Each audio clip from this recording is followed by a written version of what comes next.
investing in the stock market? Yes. So you have stock market accounts? Yes. I have COL and Sun Life. Wow, so you have three? Do you know how much that would be in the future? It will be more than 50 million. Wow. Come to It's Time Stock Market and we will teach you everything.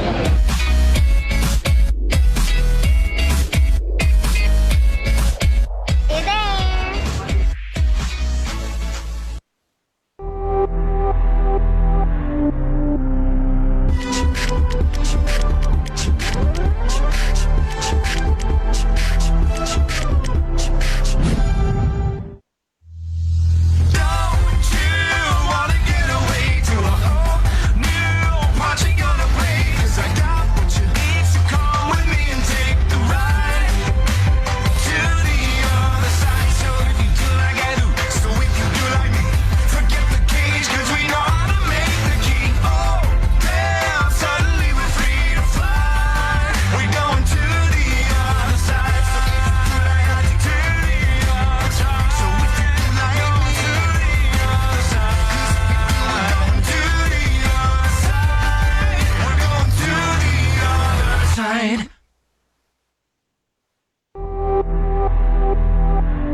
Thank you, Mom and Dad, for giving me my own travel fund.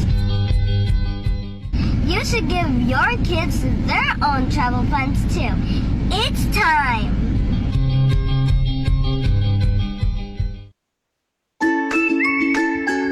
Join us every Tuesday and Thursday at 5:30 p.m. via Zoom in Matter of Factly with Ray. and Joey.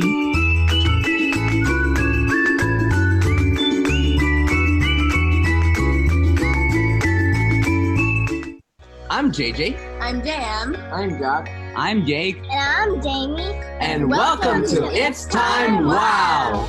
Wisdom on Wednesdays. Your weekly dose of wisdom. So every Wednesday, we will invite wisdom-filled individuals to share with us their expertise, competence, and experience that will help us gain more success, knowledge, and wisdom.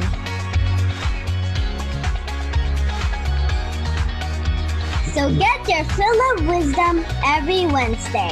It's time.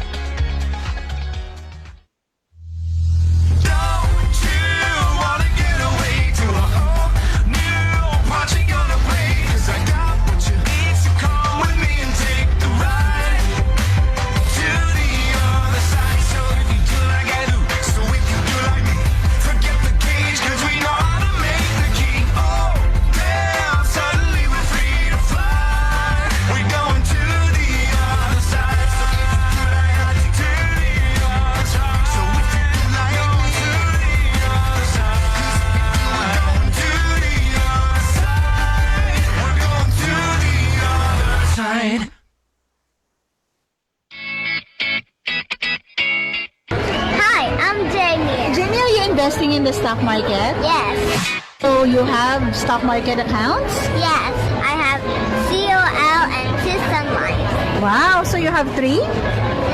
Do you know how much that would be in the future? It will be more than 50 million. Wow.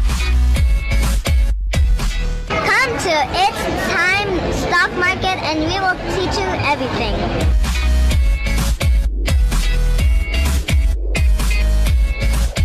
Hey there.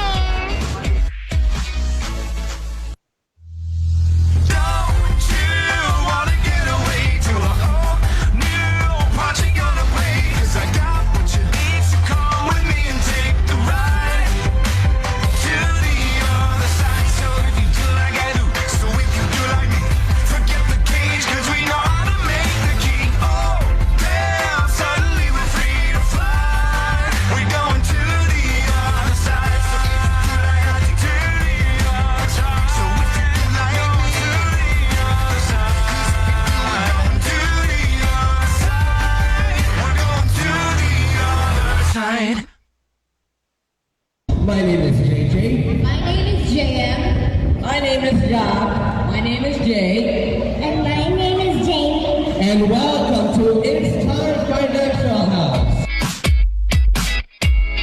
So, are you ready?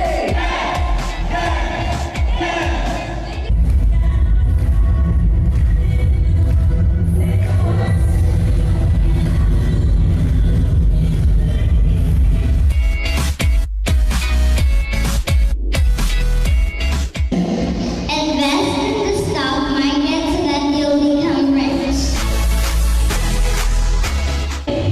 I know it's unconventional, it's not traditional, but it works.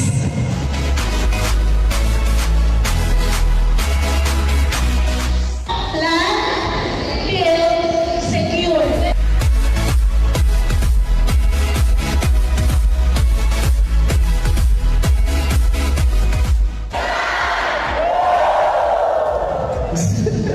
Thank you.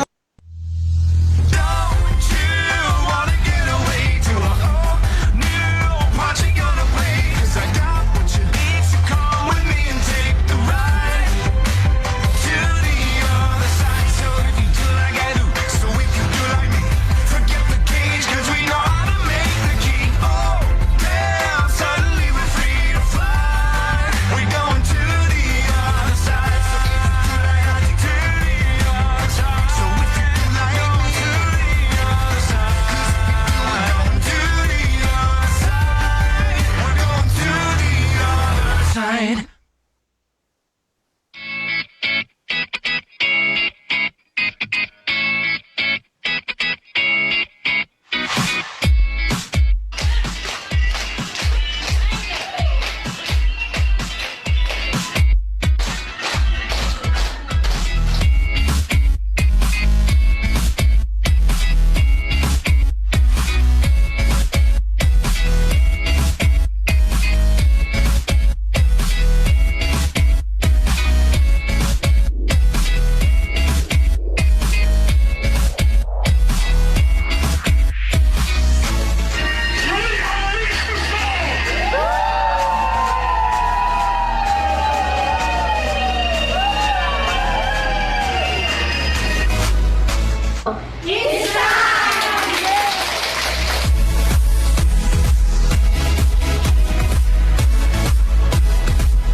You gotta say no to temptation. I was reading the book of my friend Jesse Teaba this morning, and he was saying, you know, we make excuses for giving in to temptation. You know, when guys commit adultery, you know what they say? They say in Tagalog, paano ba naman kung ang palay na ang lumalapit sa manok? In English, you know, when the rice goes near the chicken. Tama? That's right. But hey, manok ka ba? Are you a chicken? I could have said that as a married guy. I could have said that in the early years of my married life. Well, what can I do? Guapo. You know, there are women who come and they're attracted to me. Well, what can I do? What can I do? I could have gone to the easy path, but I decided I'm going to obey God and I'm going to trust Him. That one day I'm going to have a harvest. I'm going to have a great harvest. You know, adultery, we laugh about it, but it creates so much pain in this world. Not only with a spouse that gets violated, but the children and the example that you give. And if there's some people here who have fallen into adultery, I speak God's forgiveness to you. You can start anew. You can change today. Hello everyone, I'm Jamie Tayaban, and I'm here to teach you how to change your virtual background. Click the app button beside the stop video. Then it says choose your virtual background. Click the plus button to add an image. Then choose your photo. Click open. That's it, you're done. Congratulations!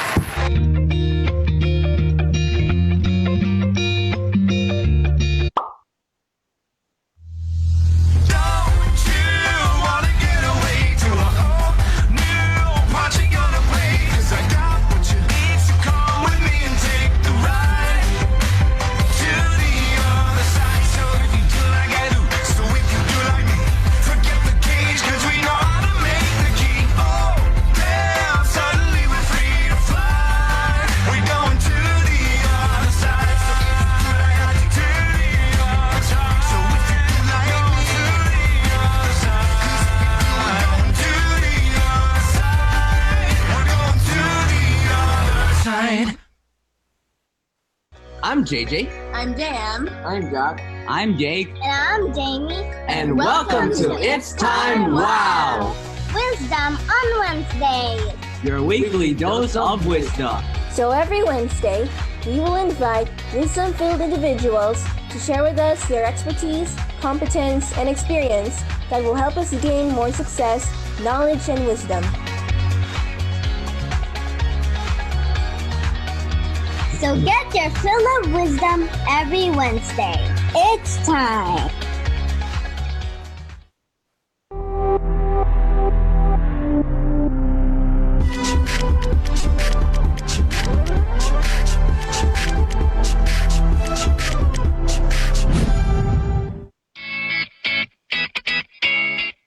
Hi, I'm Jamie. Jamie, are you investing in the stock market?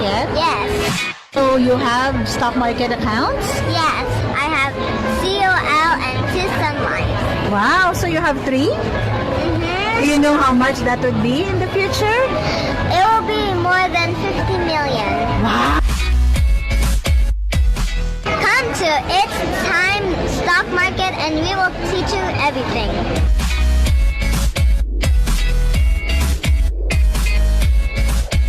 Hey there! Hi guys, I'm Joey. I'm here to show you how cool our Sun Life PH app is. If you're a policyholder, make sure you download this app so you can access your policy anytime, anywhere. So go to Google Play Store or App Store and search for Sun Life PH to download the app. Once done, open the app. Its icon looks like this. Click that and click My Account. Since you're new, you need to register first. Make sure you have your policy number ready. After registration, you should receive an activation email like this one, so just follow the instructions there. When everything is set, you're now ready to log in to your account. Once logged in, you'll be able to view your policy details, like you may add here your photo or the nickname of your policy. And if you click the fund value, it would show you the current NAV of the different funds of Sun Life. Ours is usually 100% index, so you would see it's only at 1 peso and 9 cents, so it's perfect to buy and add some more. And when you navigate to service request, you can see the different services offered on the app, like filing a claim, updating your contact info, or mailing address. And lastly, the last icon will show you if you have some notifications. So that's it. I hope that this short tutorial has empowered you to have that sense of control over your own Sun Life policies. If you're my clients, I do have my own exclusive FB group for you. Feel free to join so that you can be updated from time to time on what's going on. Here are my contact details. Website is sunsyjoey.com. My FB personal account is joeymj or facebook.com/jmjfamily. My 2 pages are Sunsy Joey and It's Time. And of course, my exclusive group for you entitled My Sun Life Valued Clients. So live brighter with Sun Life. It's time. My name is JJ. And I am Jam. And I'm Jack. And I'm Jake. And I'm Jamie. And welcome to It's Time Energy.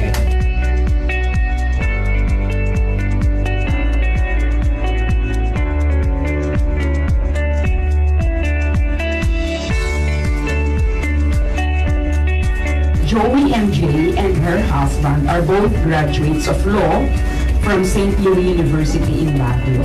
The whole family is into public speaking, giving their signature talk, It's Time. Ladies and gentlemen, please welcome my mom, Miss Joey Tayaban!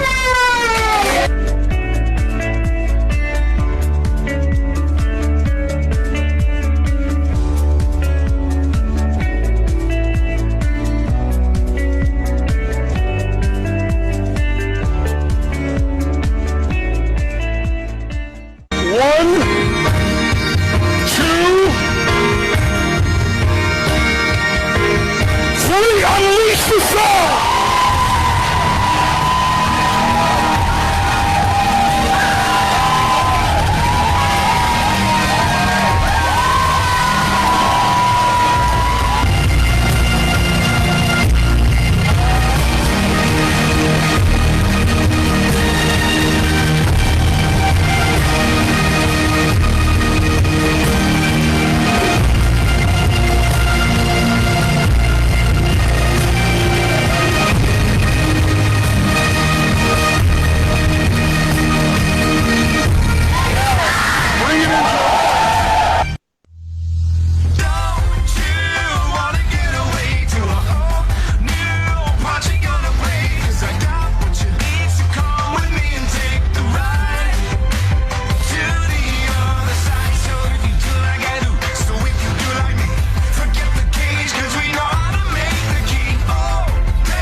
side.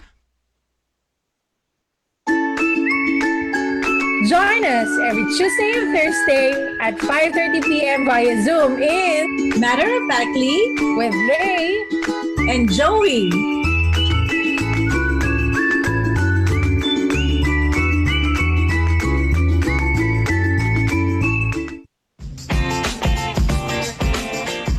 Hi everyone, I'm gonna teach you how to use the GCash app to pay off your insurance policies.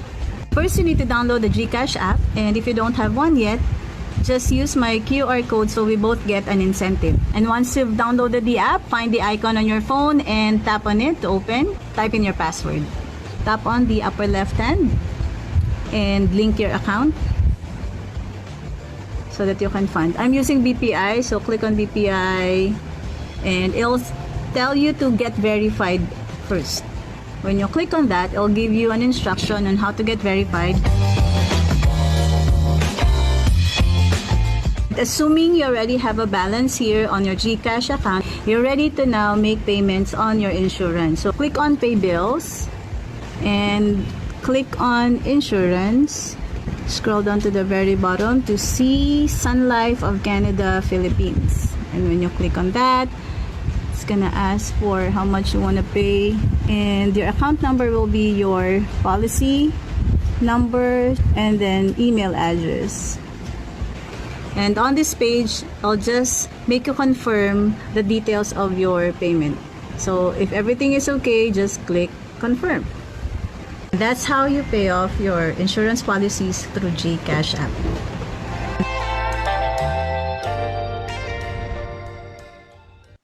I'm JJ. I'm JM. I'm Jack. I'm Jake. And I'm Jamie. And welcome to It's Time Wow! Wisdom on Wednesdays. Your weekly dose of wisdom. So every Wednesday, we will invite wisdom-filled individuals to share with us their expertise, competence, and experience that will help us gain more success, knowledge, and wisdom.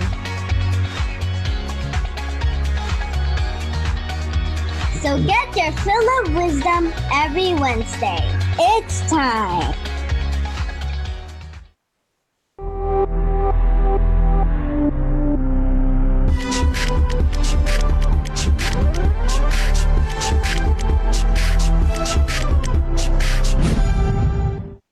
Hello everyone, I'm Jamie Tayaban, and I'm here to teach you how to change your virtual background.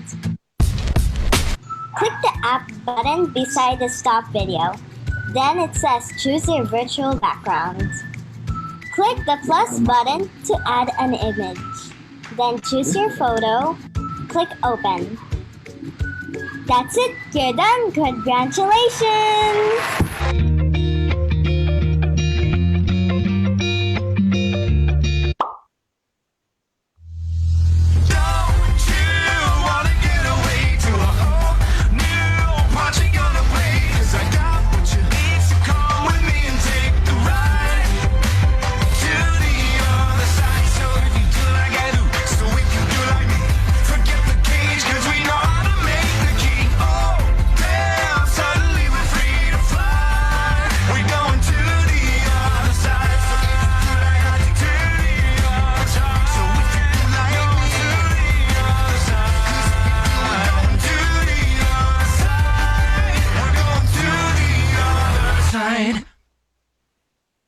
Hi guys, I'm Joey. I'm here to show you how cool our Sun Life PH app is. If you're a policyholder, make sure you download this app so you can access your policy anytime, anywhere. So go to Google Play Store or App Store and search for Sun Life PH to download the app. Once done, open the app, its icon looks like this. Click that and click My Account. Since you're new, you need to register first. Make sure you have your policy number ready. After registration, you should receive an activation email like this one, so just follow the instructions there. When everything is set, you're now ready to log in to your account. Once logged in, you'll be able to view your policy details, like you may add here your photo or the nickname of your policy. And if you click the fund value, it would show you the current NABPO of the different funds of Sun Life. Ours is usually 100% index, so you would see it's only at 1 peso and 9 cents, so it's perfect to buy and add some more. And when you navigate to service request, you can see the different services offered on the app, like filing a claim, updating your contact info, or mailing address. And lastly, the last icon will show you if you have some notifications. So that's it. I hope that this short tutorial has empowered you to have that sense of control over your own Sun Life policies. If you're my clients, I do have my own exclusive FB group for you. Feel free to join so that you can be updated from time to time on what's going on. Here are my contact details. Website is sunsyjoey.com. My FB personal account is joeymj, or facebook.com/jmjfamily. My two pages are Sunsy Joey and It's Time. And of course, my exclusive group for you entitled My Sun Life Valued Clients. So live brighter with Sun Life. It's time. Hi, I'm Jamie. Jamie, are you investing in the stock market? Yes. So you have stock market accounts? Yes, I have COL and 2 Sun Life. Wow, so you have 3? Mm-hmm. Do you know how much that would be in the future? It will be more than 50 million. Wow. Come to It's Time Stock Market and we will teach you everything.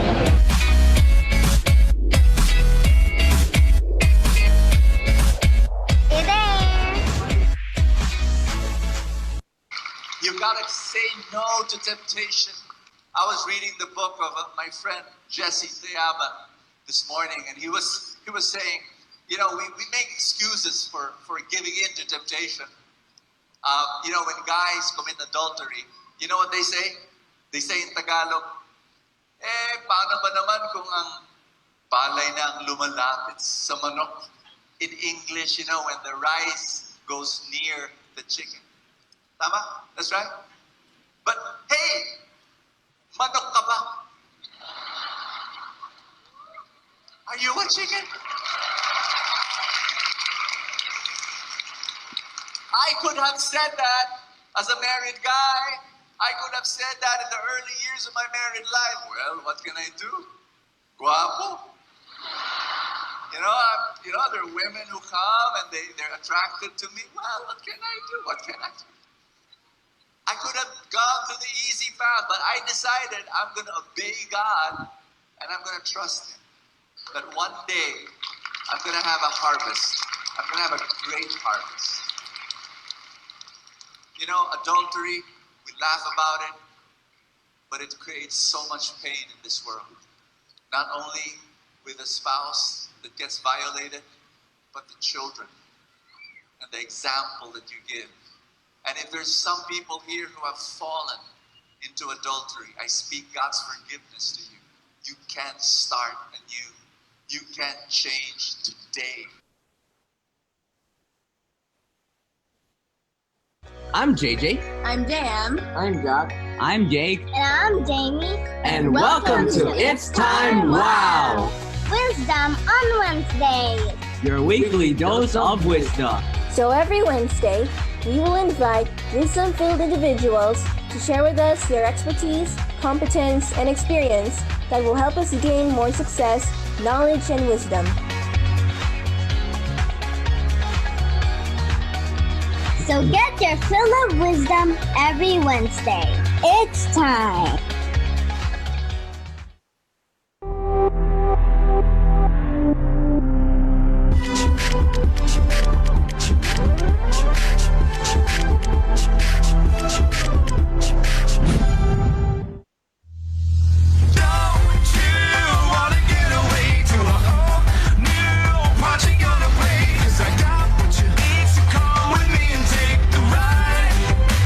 To the other side, so if you do like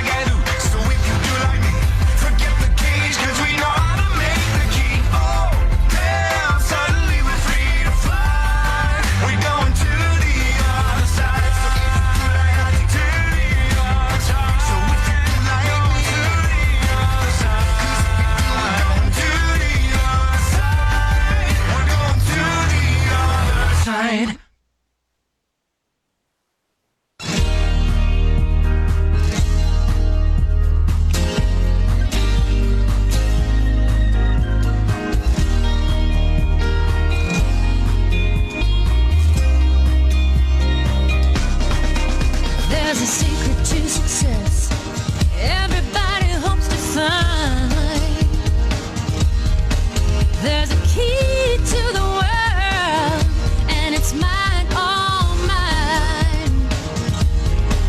There's a world of opportunity filled with possibility and dreams that I'm gonna find. I got a millionaire mind. I say yes to success. I got a millionaire mind. I say yes to success. I've got a blueprint for the future, brand new design. I'm playing the money game, winning all the time. There's a world of opportunity filled with possibility and dreams that I'm going to find. I got a millionaire mind. I say yes, oh, I say yes to success. I got a millionaire mind. I say yes to success.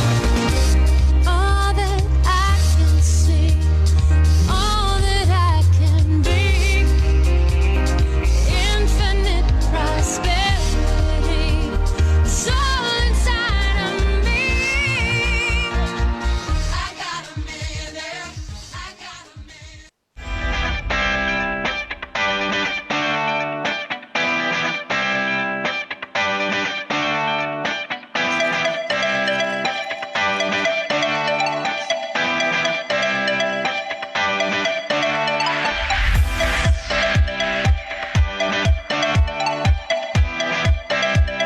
Ladies and gentlemen, welcome my mom, Miss Joy Tayaban.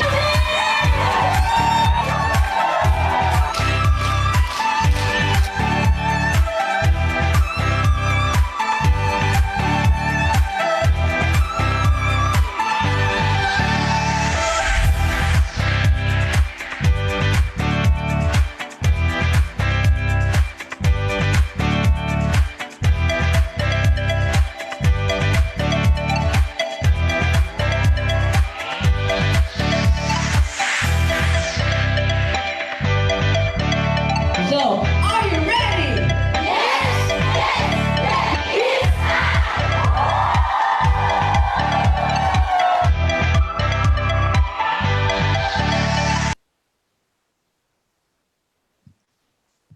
Hi!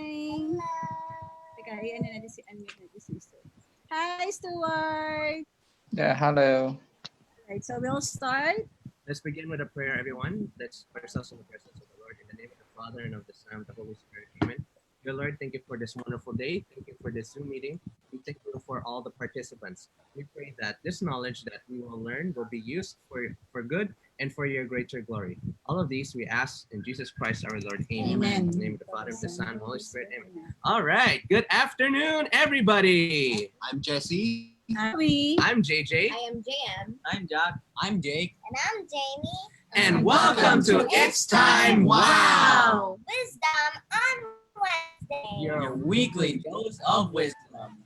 Every Wednesday, we will invite wisdom-filled individuals to share with us their expertise, knowledge, and experience so that at least by the end of this lockdown, we will all be filled with wisdom. All right. So we're gonna introduce to you our speaker, but before that, let me just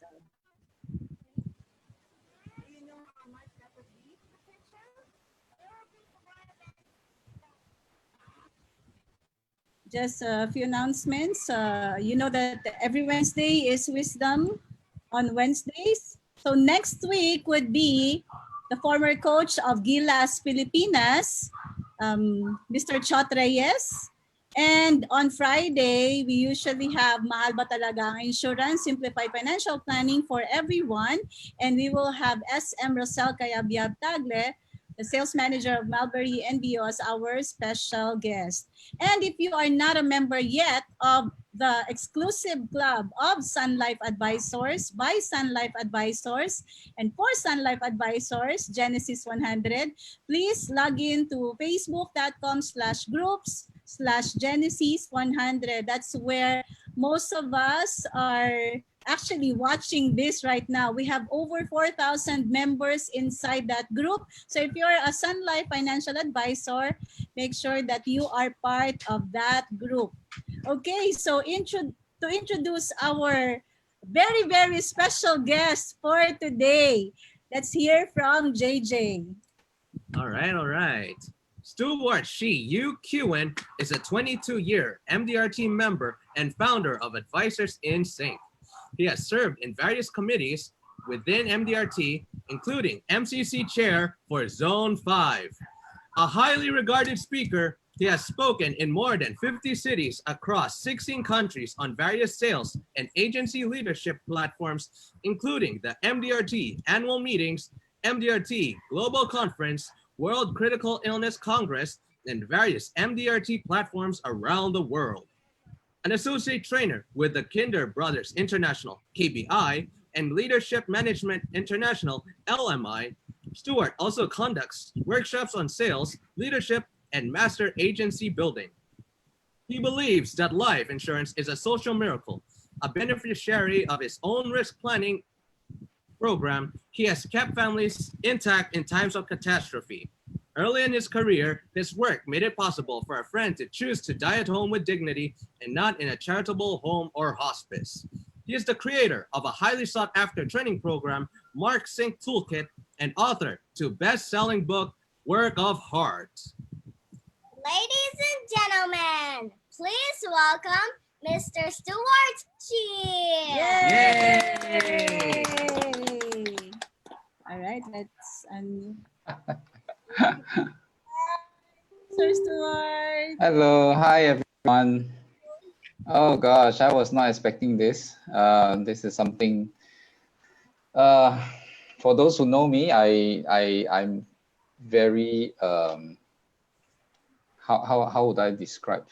Definitely not the high energy type of yeah, and especially with my health condition, and when there's too much high energy, I don't. So I need to calm myself down a little bit now. Yeah, and you're talking about wisdom and wisdom. I prepared my story today, rather than sharing some wisdoms like I do with my Facebook Live. So if you can bear with me, I'm going to start off probably having a little bit more in-depth introduction of myself. Let me share screen. Okay, sure.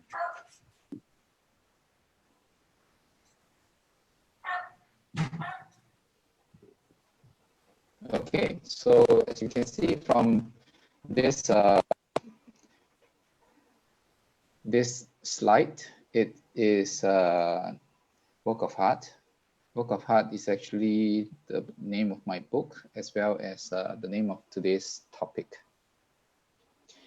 So, like I say, guys, it's going to change a bit of channel. Okay, when I speak, no high energy, so don't expect the kind I in fact I'm calming myself down now. Okay, so let's start off with this. I actually joined the life insurance business straight after I graduated from the National University of Singapore, NUS, back in 1996. So if you do a count, I'm actually 24 years and about 2 months in the business.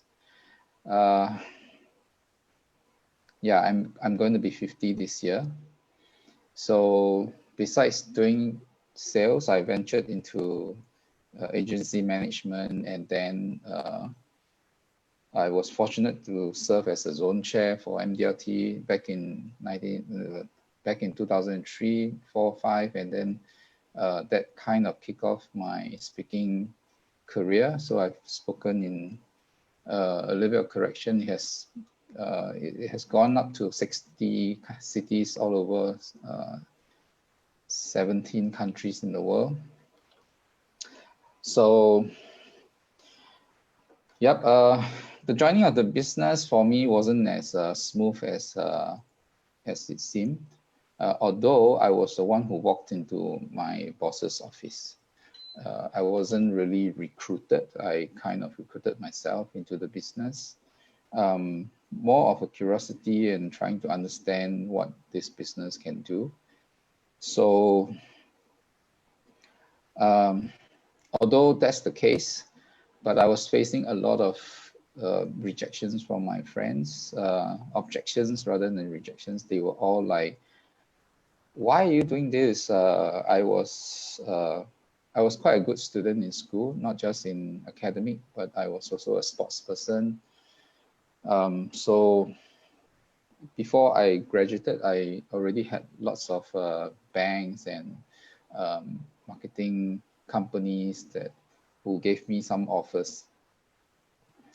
So to a commoner, I would have seen to be quite silly to have done this. So, okay, this is what I would request from you, because definitely speaking to myself is something that I'm not used to, although I've been doing this for a little while.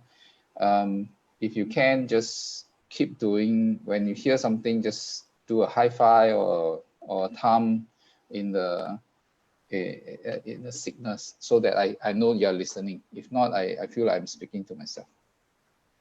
Okay, so like I say, I wasn't one of those who couldn't find a job and I came in. I came in rejecting a lot of other job offers. However, the reality check came when I announced it to my friends, and in fact, actually, I don't have many friends. I had a nickname when I was doing my undergrad days. They call me the Golden Mouth. Why so? Because I don't socialize. I don't talk to people. I only speak in class. So they say this Golden Mouth will only speak in class and not talk to people. So I was deemed arrogant, proud. My good results kind of fit into that image. And me being the football captain and rugby, I play a few sports for my school, fits into that arrogant, aloof kind of image that I used to portray, because I don't like to socialize. I don't like to talk to people. So they say this golden mouth. And when I wanted to join the business, my few closer friends, they were like shaking their head and saying, no way, you're going to do well in sales. You can't even talk to people. My dad was like, you are almost like a dumb man. You don't even speak. How can you do sales? My family, they were quite dead against it. But of all the objections and rejections that I've gotten, the worst from this, I would call her my ex-girlfriend, because I eventually married her. So the biggest objection is from her. She couldn't believe it. We were together since young, 17 going 18. And to her, she waited for me to graduate, get my good results, and get into a good job. And as all ladies would dream of, get into a good career and then marry her. And then when I announced that I'll be in sales, she was devastated. But I was insistent. I said, this is what I would like to do, and I won't fail. But it wasn't that case. So the first couple of months was really difficult for me. Being a non-sociable person, being a very extreme introvert. So for those who have done MBTI, I'm 96% introvert. Until now, I still cannot talk to strangers. And you put me in the room of strangers, I'll freak out.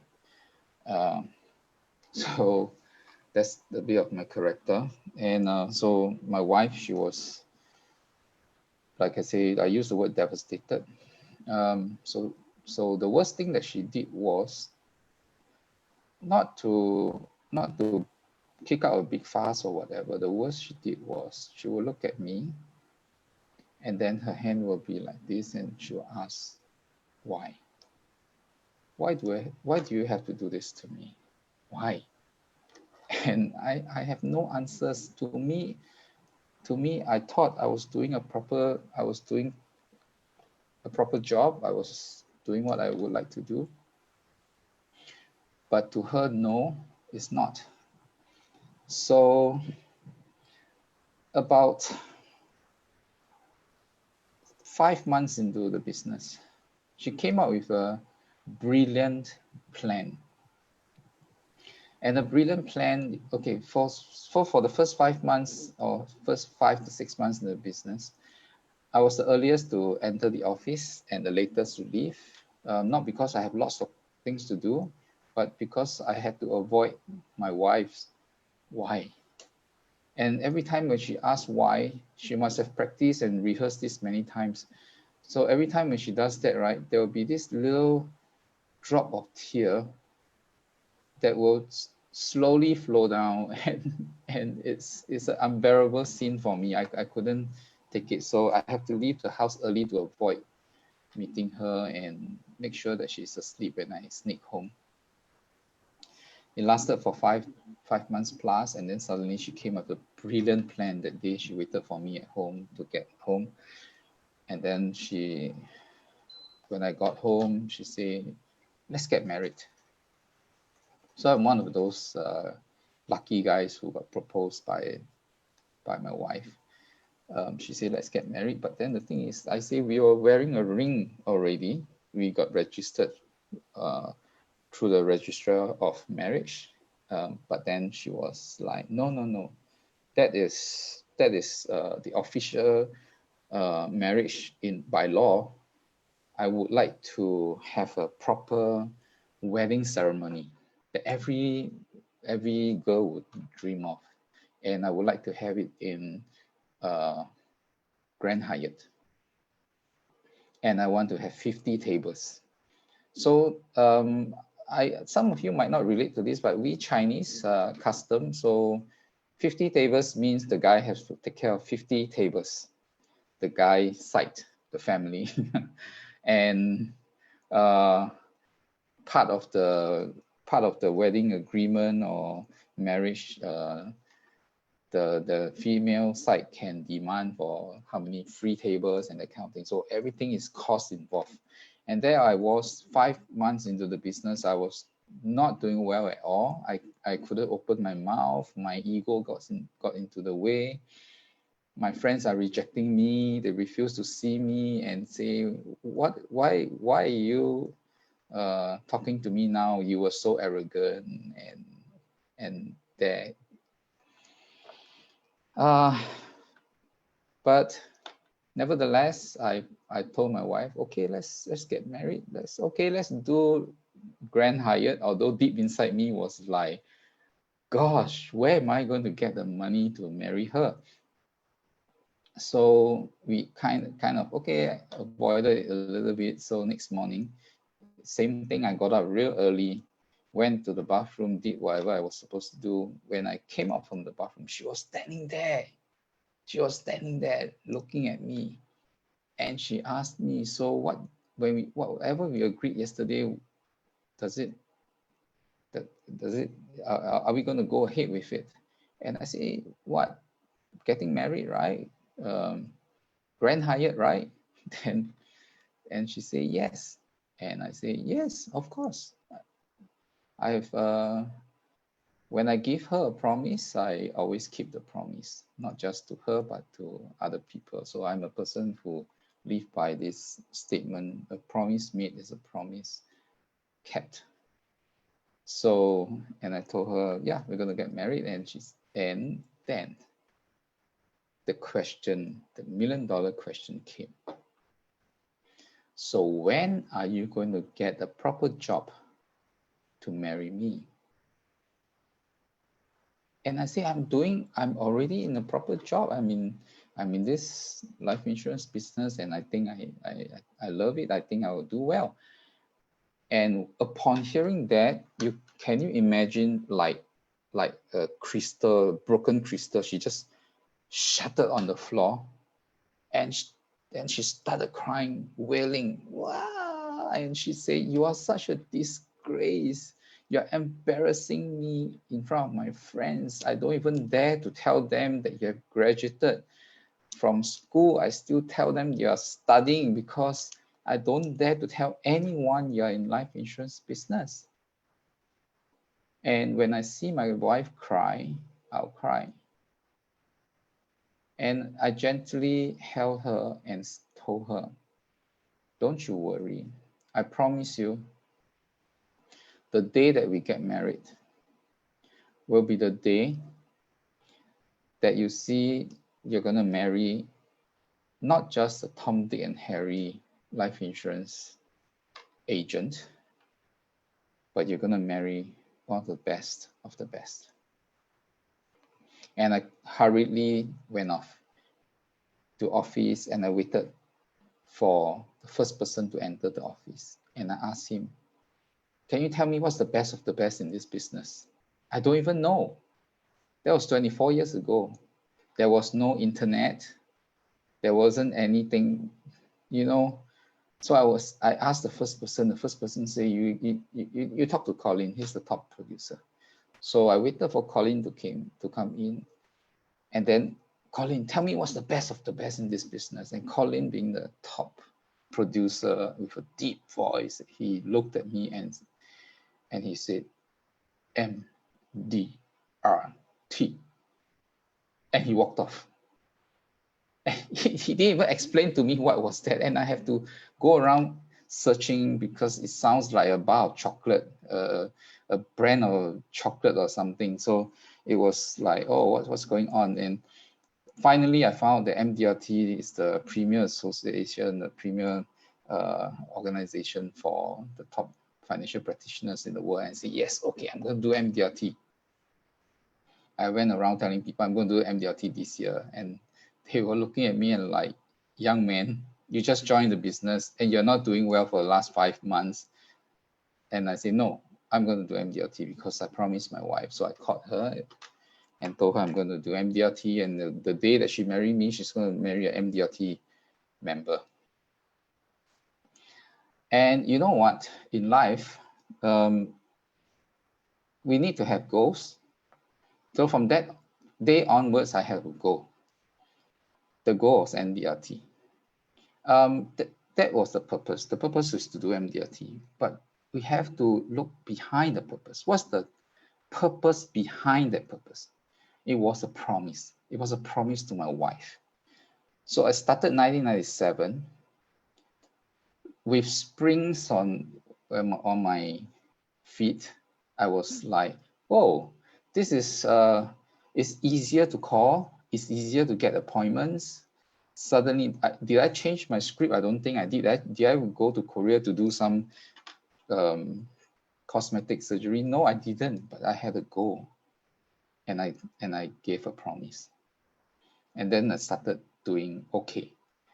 And we set our date on the 3rd of December, 1996. 1997, December, 3rd of December, 1997. So I'm going to fast forward time. Here I was in the office on the 2nd of December, one day before my wedding, checking my production. That year, MDRT was 61,200 Sing dollars, 61,200 Sing dollars FYC. And when I was checking the production, it shows only 50,000 plus a little bit. And I was, oh my God, what's going to happen? It's one day away from my wedding. And I was 20% away from the goal. Where am I going to get whatever I'm going to do? And I was frowning. I couldn't believe my eyes. I thought I was okay, and then the first person who came in said, hey, what are you doing here? I thought tomorrow is your wedding. I said, yeah, but look, my production, oh my goodness. And he said, so how much do you do? I said, 50,000.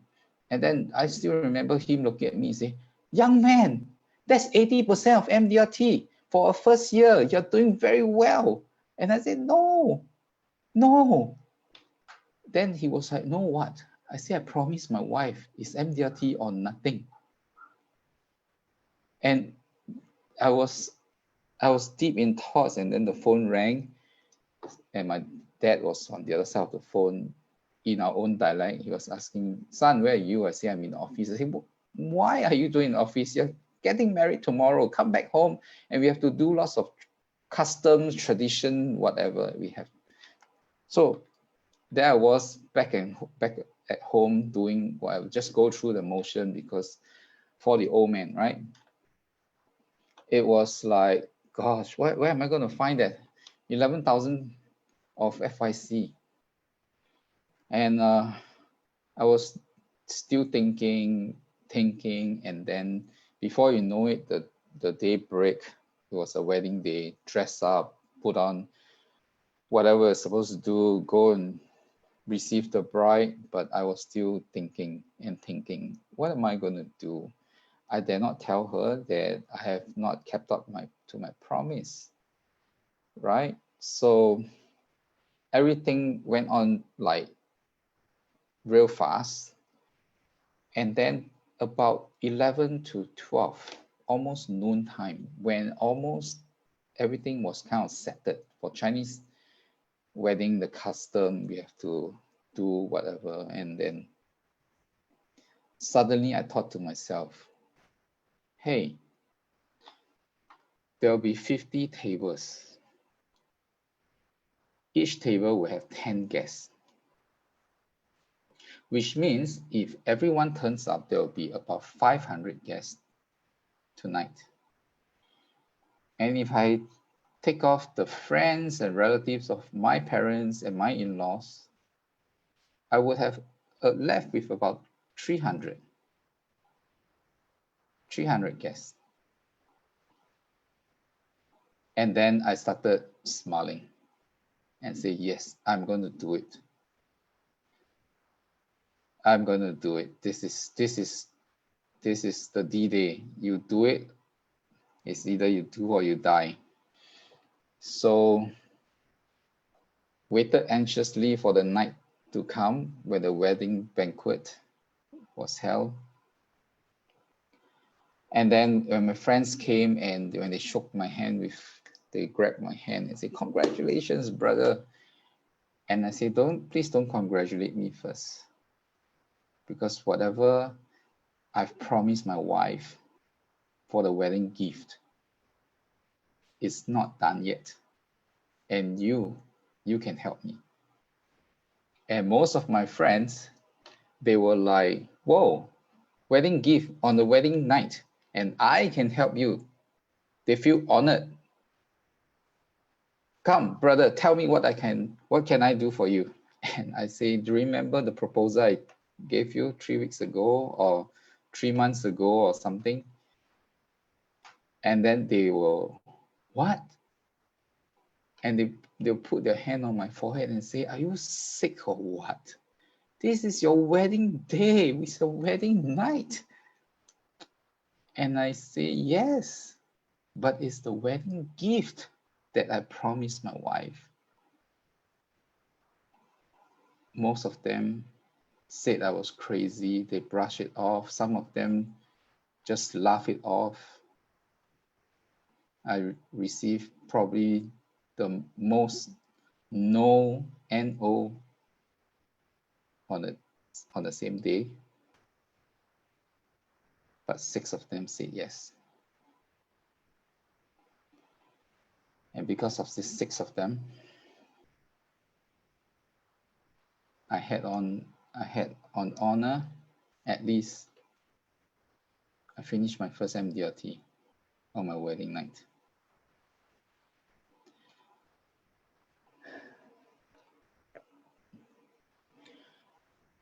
On the 4th of December, one day after, in the morning, I went to one of the 6.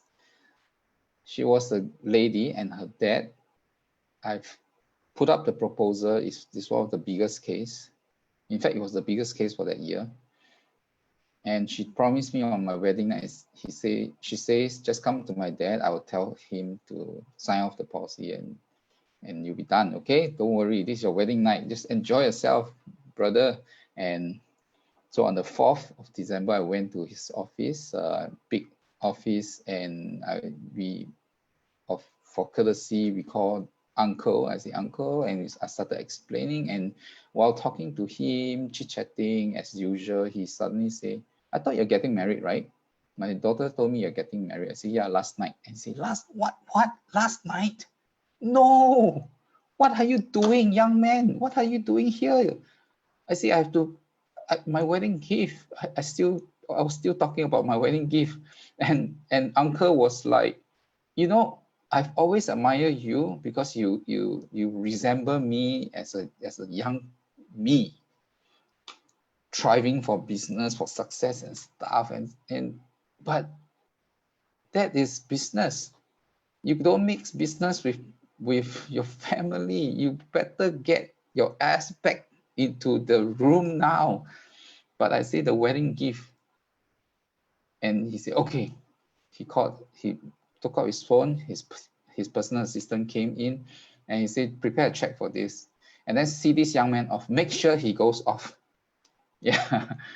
So that was one of the funniest case I've closed.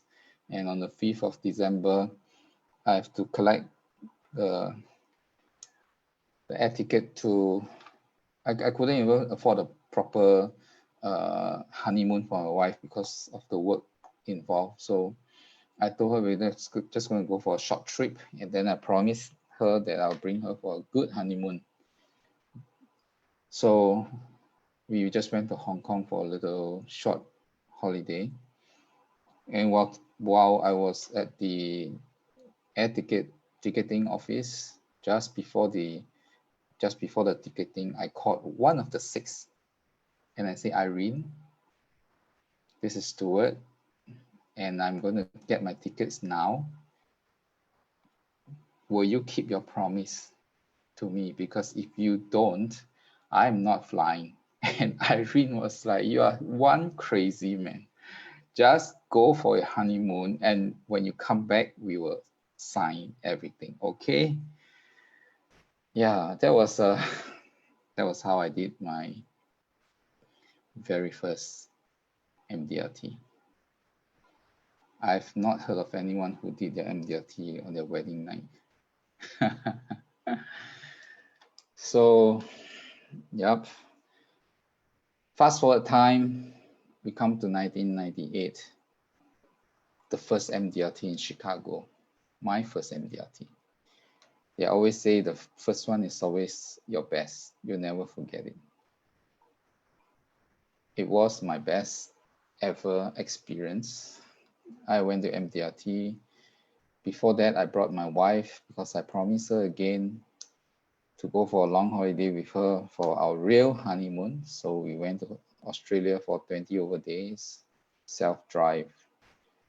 After that, we went to Shanghai, and after Bangkok, and then I booked a 30 days trip to US with her. So we went away for more than 2 months.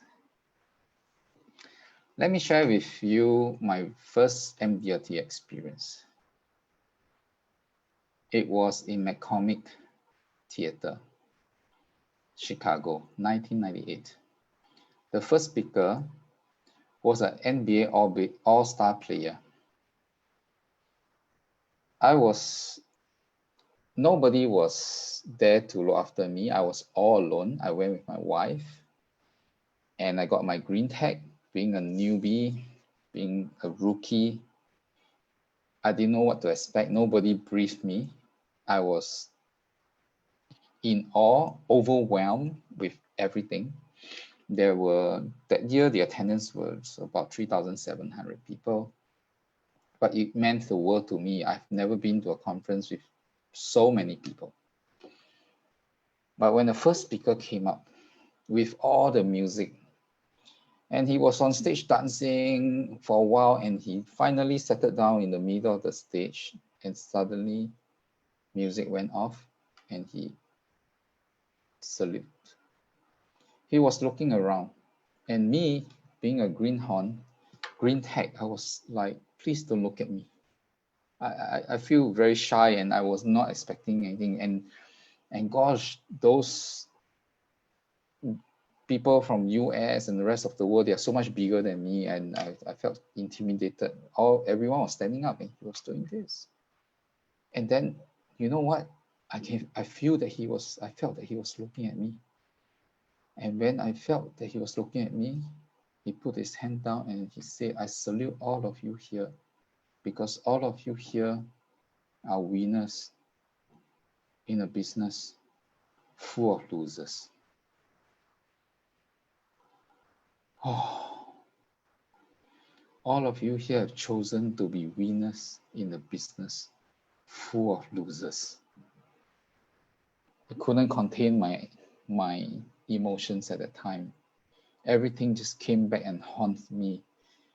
My wife was furious with me for working on our wedding night. For the ladies, you understand. I was not there for her. I was asking everyone, will you buy? Will you agree? Will you sign? Will you? And she was so angry. I went to MDRT thinking that there will be some magic potion that we can bring back, that when we drink it, people will queue up to buy insurance from us. There wasn't any magic potion. There wasn't even magic formulas. And sales was not much mentioned as well. There were topics about how to be a better father, how to be a better son, how to be a better husband, friend, colleagues, basically how to be a better person. I was being introduced to the whole person concept at the time. I will never forget when Christopher Reeve, the late, probably for most of us in our generation, our Superman forever, Christopher Reeve. He was on stage with all the devices, medical devices, because he broke his neck. His personal assistant was up there and he was talking. He was sharing very, very slowly. And I will never forget him telling us that he doesn't need to be on our disability income anymore because he's making a living now. And he thanked us for doing what we are doing. And everyone that went up made me feel so emotional, and guilt crept in for doing what I did on my wedding night. So some of them say MDRT stands for many days, really tired. I was tired. I couldn't sleep at night. I wanted to talk to my wife. I wanted to apologize. I wanted to explain to her what happened. And to her, it's the honeymoon. She wants to enjoy herself. And there I was. So I say it's the best MDRT experience, but it was also the worst. I didn't know what was going on. But nevertheless, after 2.5 months, when we came back to Singapore, my advice to some of the newbies here, please don't take breaks, especially long breaks. You can take short little breaks. Don't take long breaks. Don't. After that 2.5 months when I came back, the phone seemed to be bigger. There always seemed to be a monster behind the door that I was supposed to knock on. There's always so much fear that I imagine. Those are layman term. In our term, is called reluctance. I was experiencing so bad of call reluctance, and day in, day out, I just like, I'll do it tomorrow. I'll rest one more day.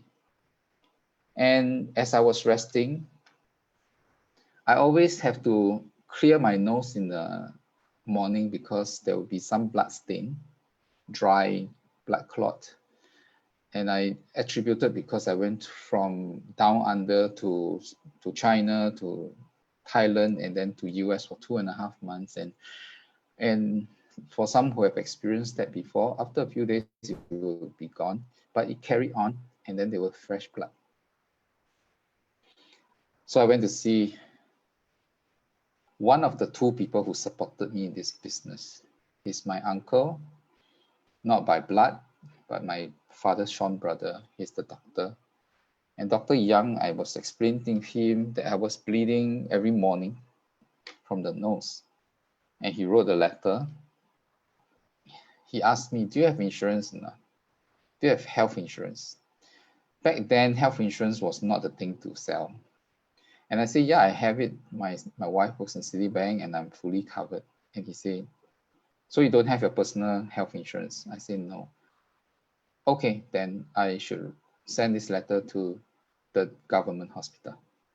So I went with the letter, got an appointment weeks later, got into the government hospital. And in the government hospital, I went into the clinic. I saw a very young doctor. Without much talking, he said, okay, come, look up. And then he sprayed something into my nose, go out, waited for a while, came back in. And okay, he used a pen. Do you feel anything? Do you feel? I say, okay, no, I don't feel much. Okay, we're ready to do it. So scope at the time is not like now. It's in 1998 was a little bit more discomforting. But anyway, went in, do whatever he did, no explanation of that. Okay, go. Waited outside for a while, came back in now. He has some reports with the letter. He looks serious. And I asked, so doctor, why you look so serious? And he said, who wrote this letter? Who is this Dr. Young? Oh, I say, it's my uncle. Oh, so he didn't tell you, right? And I say, what should he tell me? He suspected that you have nose cancer. And let me tell you, if any one of you listening now would like to know what is depression, you just need to get a doctor to tell you you have cancer. And the effect is immediate. So I asked, so you have done some clinical examination. What do you think? He said, I think so too. And then the world just came crashing down. There I was thinking, how can it be? I was at the top of the world. I was the rookie of the year for my company. I just came back for MDRT. I just got married. Everything, but the world just went spinning around in black and white and gray. So I said, now what? Then he said, we're going to take some specimens and then we'll do biopsy. He has no feelings. No, we're going to do this, and then we'll inform you of the results. So I walked out of the clinic telling myself, I'm not going to tell my wife. I don't want her to worry, so I didn't tell her. Every morning I'll send her to work pretending everything is okay, but it was not. And after I'll drive to the beach, I'll drive to somewhere where there's no people, and I'll cry. And I'll ask, why is it like that? A few weeks passed, and then finally I got back into the clinic now. The doctor was looking at me, Mr. Shee, I have good news and bad news for you. And I still remember asking him, just tell me how much time I have. And he said, don't be so pessimistic. The good news is it's not cancer. Cheer up, man. I wanted to punch him. And the bad news is you do have a growth. Okay, so you have two options now. You want to go for surgery or you can go for long-term antibiotics. And without insurance, I chose long-term antibiotics and therefore put on 20 kgs after a long-term antibiotics. That was my first scare. But it was good enough to take away all my drive for life or whatever you call it. I had nothing left in my cylinder. I went back to office and the first thing I did was to resign. I passed the resignation letter to my boss, and my boss looked at me and said, what happened? I didn't want to tell him anything. And he said, Stuart, do you know how many people join this business and do MDRT during their first year? This was 24 years ago, statistics. And I said, I don't know, and I don't care. He said, not many, and you're one of them. You're a talent. You are a gem in this business. So you better reconsider your decision. I'll keep your resignation letter here, and after thinking, you come back and say, never mind, boss. I have no more drive. Everything was gone, coupled with all the guilt, all the core reluctance, and then the big scare of cancer. I'm done. Time passed when you're not doing, time passed really fast when you're not doing anything. So we fast forward to the 13th October 1998. I received a call from a very good friend. She's a client. She became a friend after she became a friend after she became my client. She's a referred lead. I call her my sunshine. Her real name is Juwita. Over the other side of the phone, she said, "Hi, Stuart. Let me ask you a question." I said, "Yes." It was a Monday morning.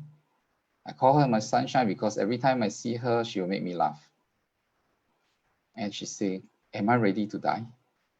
And I was like, "Monday morning, Juwita, can you don't?" And she said, no, over a weekend, I went to see a doctor, and the doctor, I see a doctor with my sister, and the doctor, the gynae, who is in charge of my sister's pregnancy, did a physical examination on me, free one. And she said there's such a big lump at her breast that it should take immediate attention. And then suddenly I woke up from my trance and say, all doctors were there to scare you. Then after that, they'll tell you it's good news and bad news and blah, blah, blah. And then I said, let me bring you to see another doctor. So I brought her to see another doctor with a referral from my friend who works in the hospital. So we went to the hospital, did whatever they're supposed to do. And 3 days later, I went with her. She was single, 1 month short of her 26th birthday. We went to the hospital together, and then the doctor looked at us. She said, "Yeah, please." She wants me to be in. So there were 4 of us inside. My friend, the pharmacist who referred us, the doctor, me, and her name is Juwita.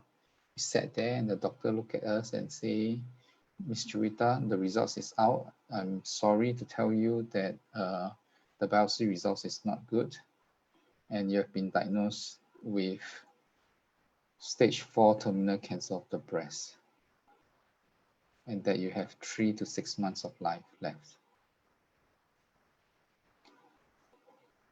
It was so quiet that it was piercing to the ears. And Juwita looked at me and said, "Now what?" I say, I'll get all the medical reports back and we'll do the claims." And she asked me, "So how much money would that be?" I say, "The basic policy is 100,000 Sing dollars. There should be some bonus, but then the policy is less than 1 year old, so I need to check." And she says, "So how much?" Again, I say 100,000. And she, "Will it be written to my name?" I say, "Yes, the claim check will be written to your name." And suddenly she smiled and she said, "I'm rich." And all of us were looking at her like, okay. And she's like, "Come, let's go." And we went off, and she was like, "You sure? I'm sure. You sure? It's 100,000 to my name, right?" I say, "Yes, yes, yes." And I proceed on to do the claims. And very soon the claim check was out. I gave her a call at night to make an appointment to see her. And Juwita over the other side of the phone say, "You sure the check is out? And how much is it?" I say, 103,000 plus a little bit because of the bonus. And she was like, "Gosh, I've never felt so rich before. So come, how are we going to proceed from here?" I said, "Tomorrow, if you're free, I'll send this check over in person." And she said, "Okay, let's meet tomorrow at 10 and I'll buy you breakfast. Okay, I'm rich now."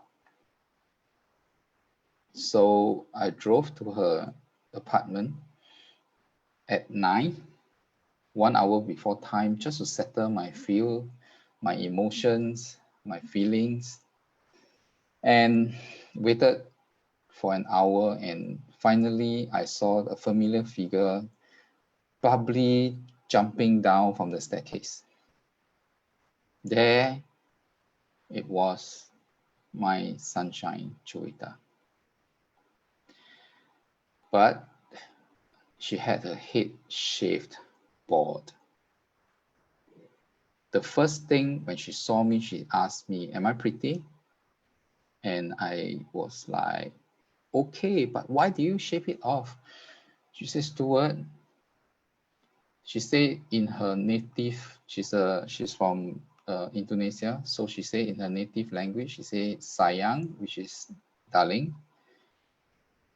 "I want you to see me pretty without hair and never sick without hair."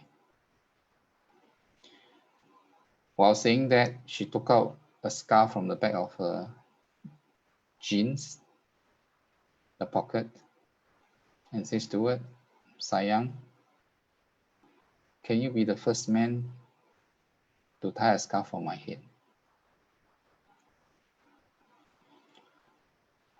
As I was tying, for her, a lot of mixed feelings, and she said, "Let's go for breakfast." And we went somewhere, and she said, so we went to a mall, and she said, "What do you think is the most expensive breakfast?"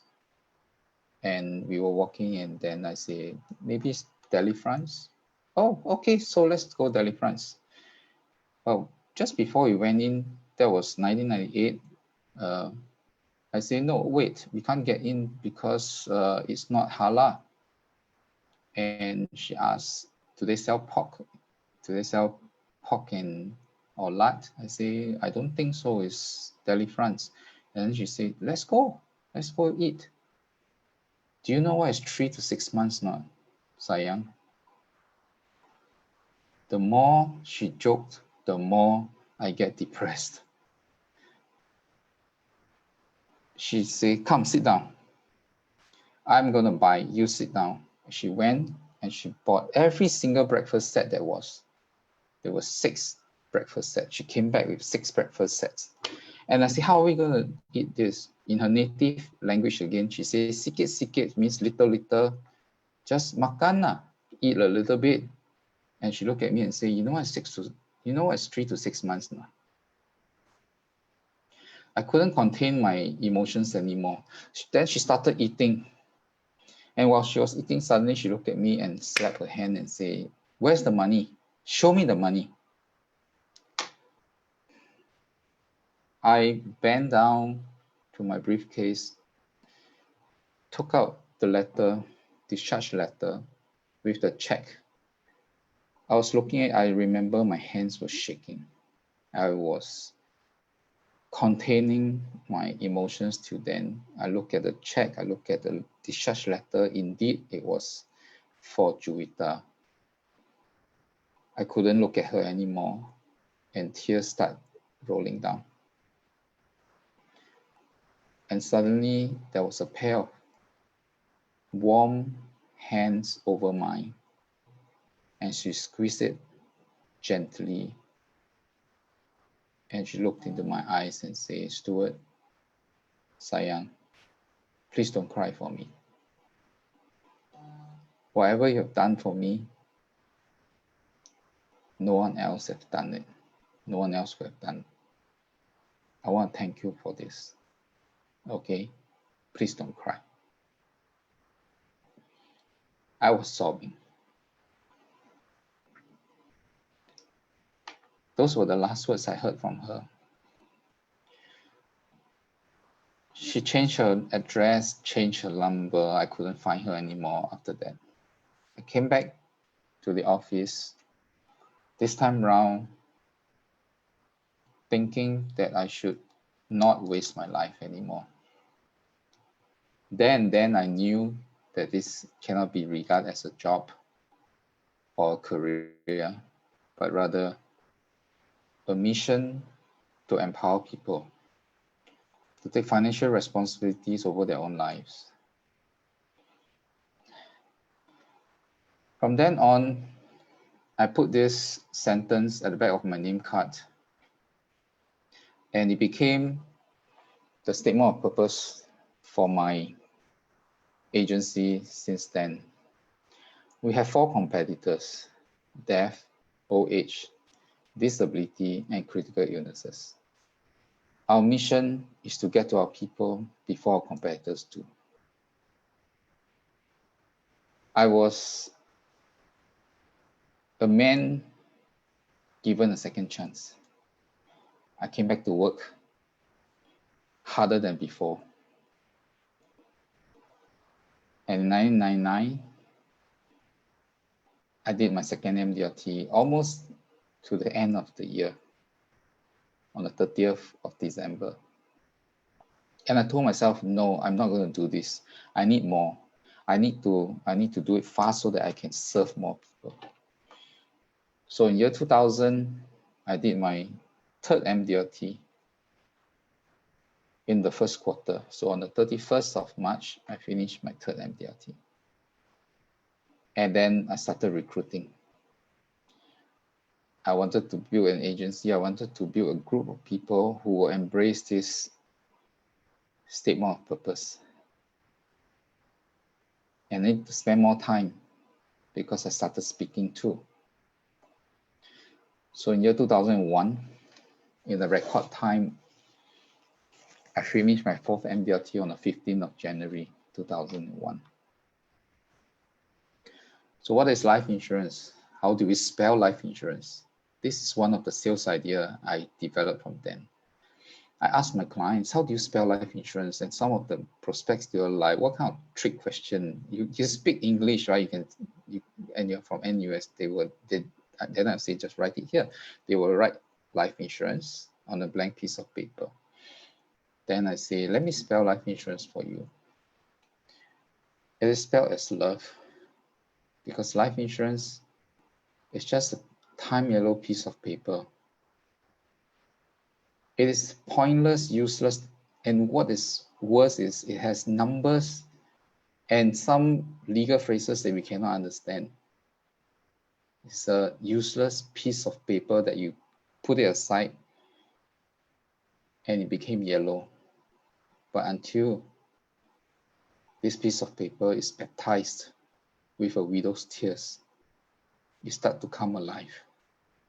You will become social miracle, a modern miracle, and Aladdin's lamp. It will become food, clothing, shelter,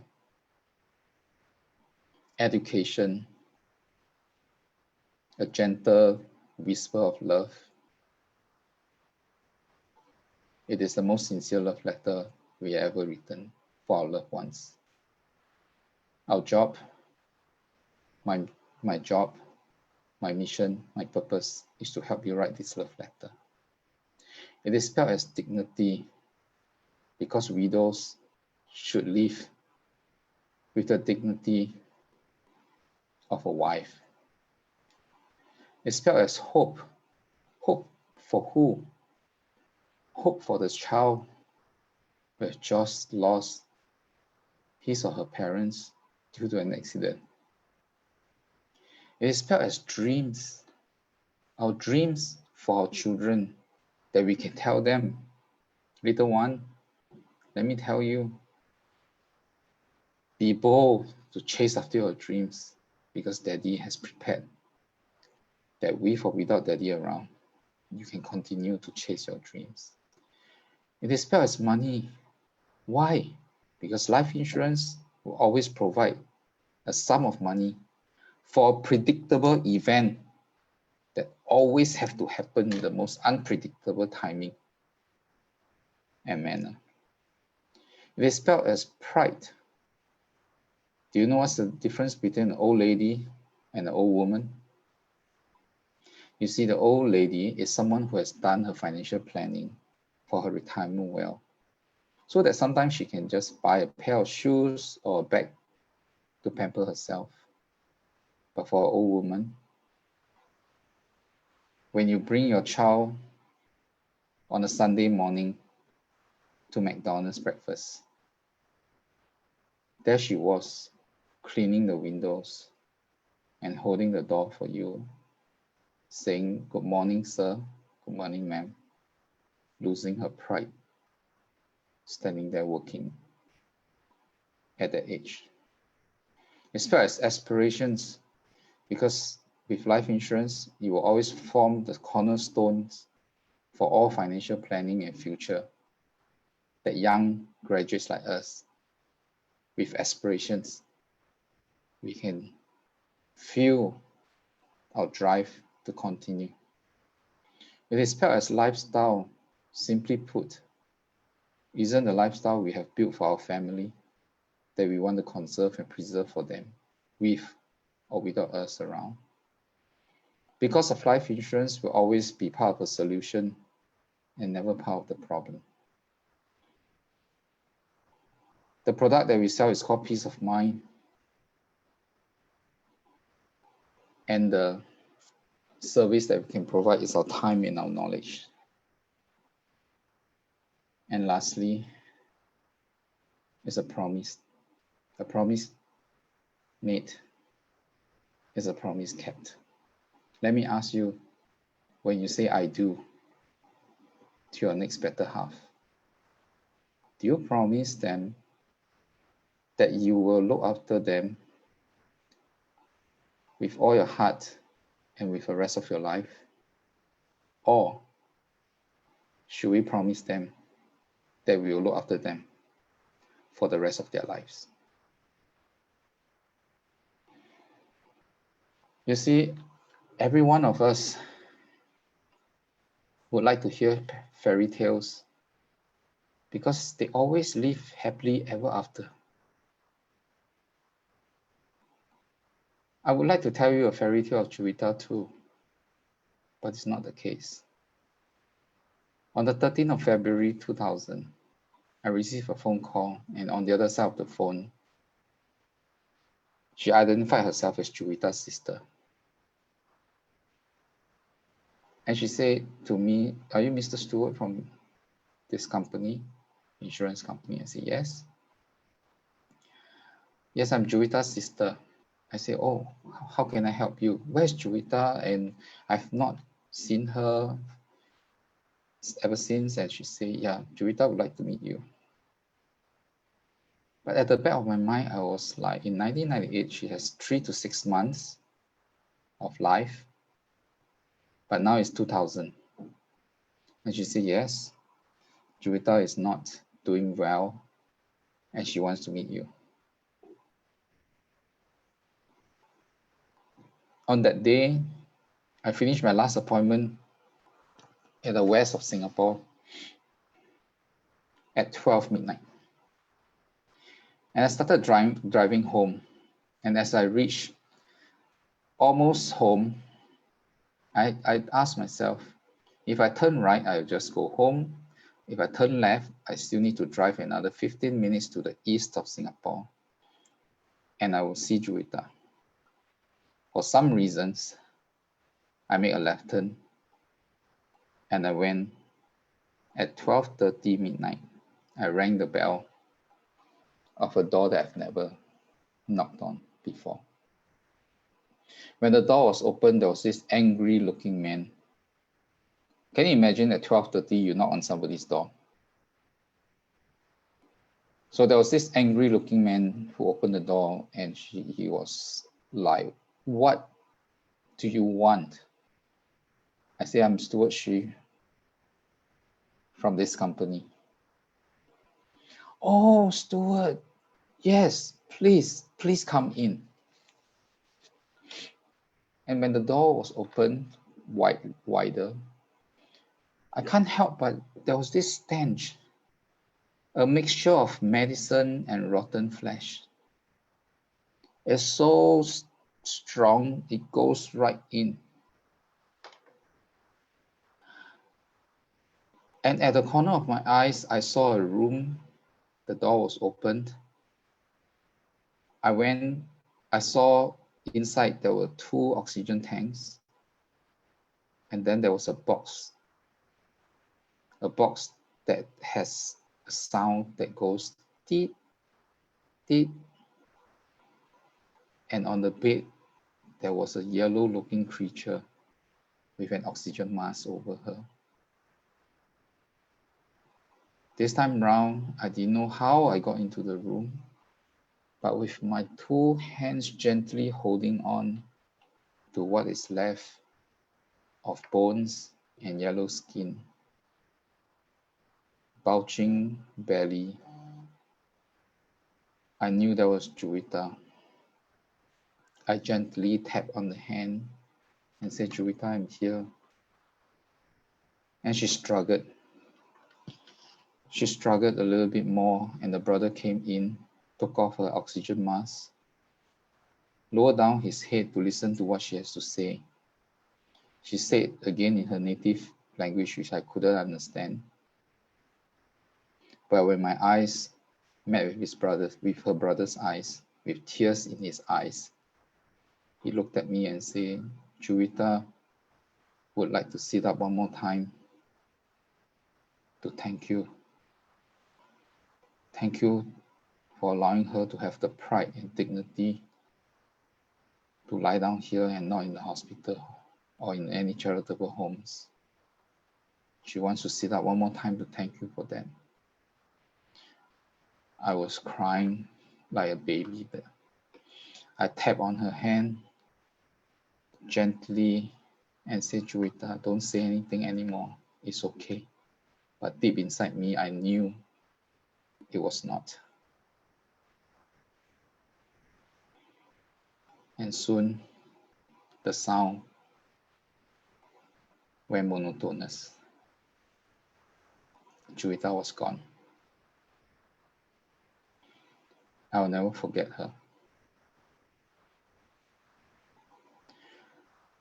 Remember, she said, I want you to see me pretty, bald, and never let you see me sick.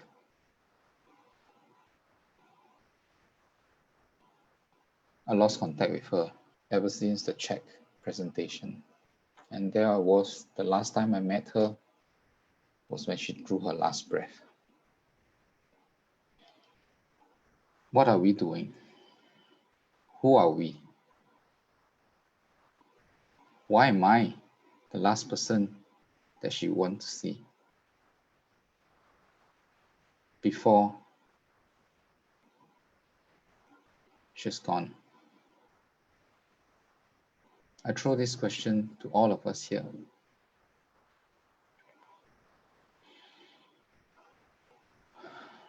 I'm going to show 2 videos.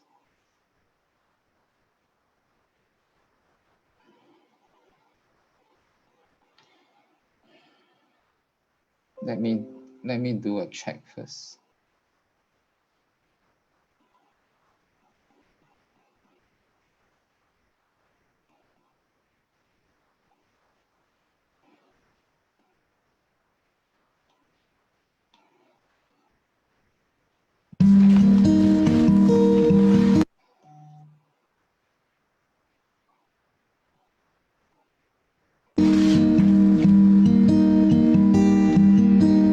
不错，来，爸爸也做一个，一模一样。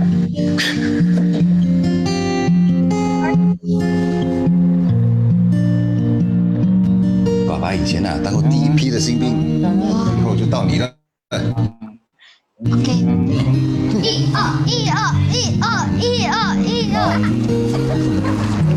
爸，为什么他们一直看着我？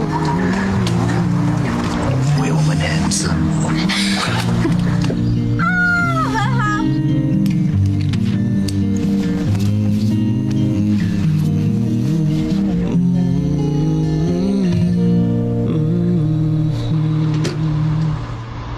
行啊，今晚吃团圆饭啊，记得早点回来。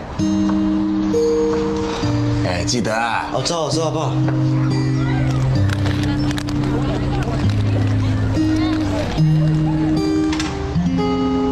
倒水给你喝。哥，谢谢你供我读书，你收下。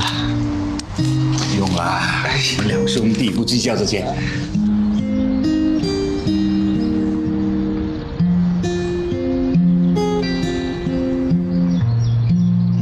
谁回来了？哇，你今天这样 handsome，你去拍拖啊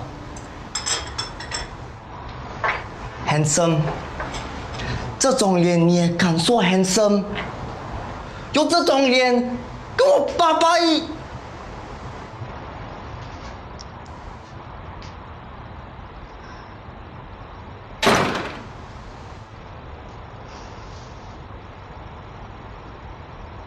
神不可以知道的。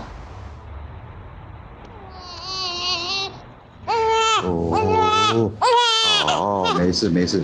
我的关怀方式是你无法察觉的悲凉，只能在你不经意时才说上我心房。你往常的亲切友善，是我今生的遗憾。受伤后无悔的埋在不流露的脸上。我的关怀方式是你无法察觉的悲凉，只能在你不经意时才说上我心房。你往常的亲切友善，是我今生的遗憾。受伤后无悔的埋在不流露。Can you view the video? Is it okay? Stuart. Yes. There's a black box in front of in the middle of the video. That's why we see the whole thing. I was telling you to remove it. Was probably the chat box. Okay. So that's fine. We got the message. Okay. So sorry. Do you have another video to show? Okay, let me do that.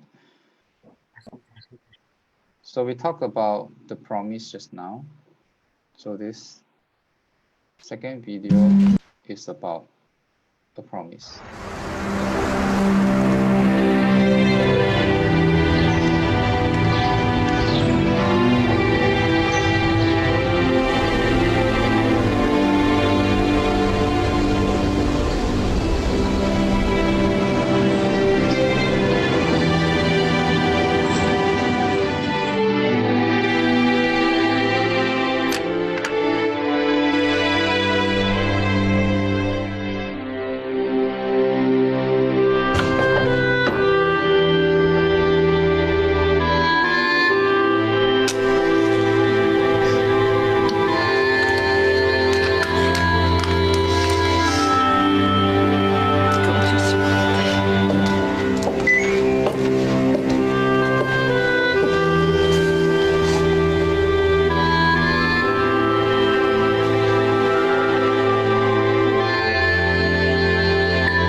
Let's do it. Let's do it. How do I look?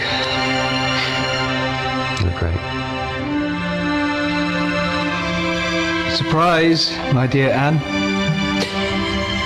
Did you get my messages today? You did? Great. Marvellous.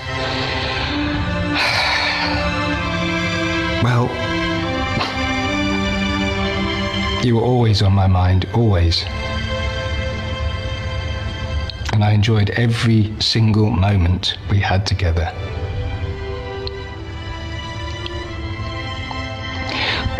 But don't cry.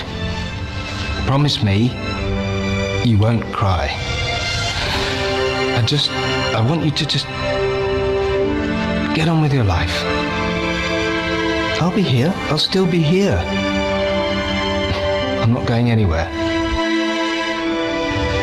I love you.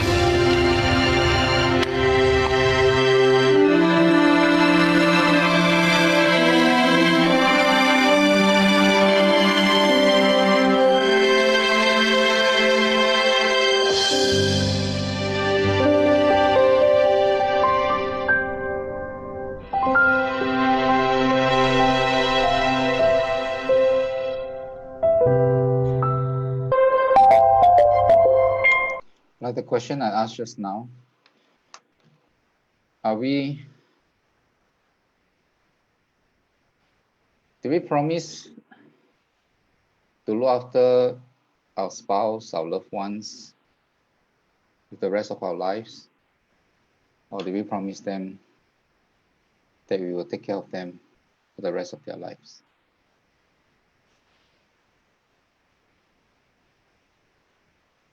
Before the things that I shared, I never knew that I will become myself as a beneficiary of my own planning. You see, on the 13th of December 2014, it was my son's birthday and my annual football game. I played badly that day, and during my son's birthday celebration, I told my son that daddy has to go to the hospital after dinner. I was feeling the sharp pain from the back of my neck, going down to my left arm, and all the way down to my lower back. I couldn't even feel my feet anymore. I was rushed to the hospital. In the hospital, the doctors told me that there's something wrong with my heart. They cannot be very certain because I have very mixed markers. My hemoglobin level has gone down to a critical level of 6. A normal, healthy man like a fit, healthy man like me should be 16, but it was only at 6. So I had to do 4 bags of blood transfusion just to put my body back into a normal state before they can do proper diagnosis. This is a hand before, and this is a hand after the transfusion. And they had to do a colonoscopy and endoscopy to make sure to find what's the culprit. Was there internal bleeding? I started a long, torturous, extensive, and very expensive medical treatment.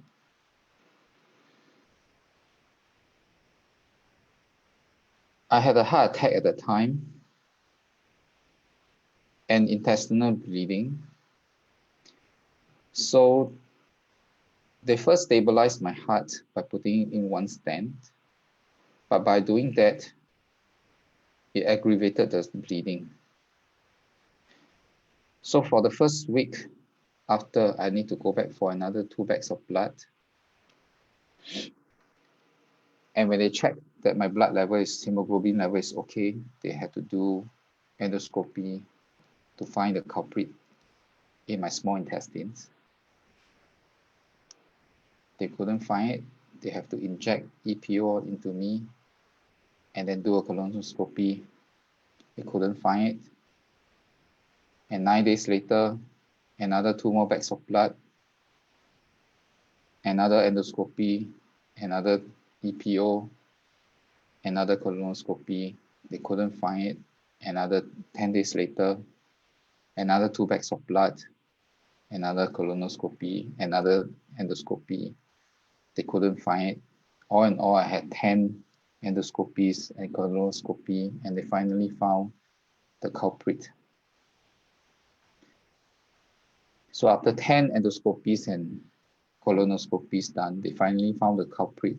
The 2 cm cancerous tumor was removed together with 20 cm of my duodenum, which is the small intestines.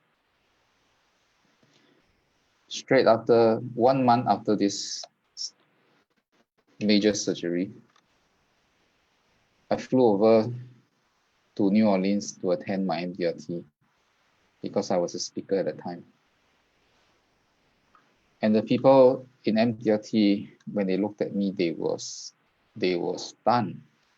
And I still remember they told me that they have already removed my name from the speakers list. So if you have a copy of the 2015 manuals list, speakers list, my name was not there anymore. However, they didn't get a replacement, so I say, since I'm here, I'll speak. A promise made is a promise kept. I made a short speech in the connection zone that lasted for just half an hour. I struggled to go back to my hotel room with all my energy drained, and I just slept for 16 to 18 hours after that. When I came back from MDRT,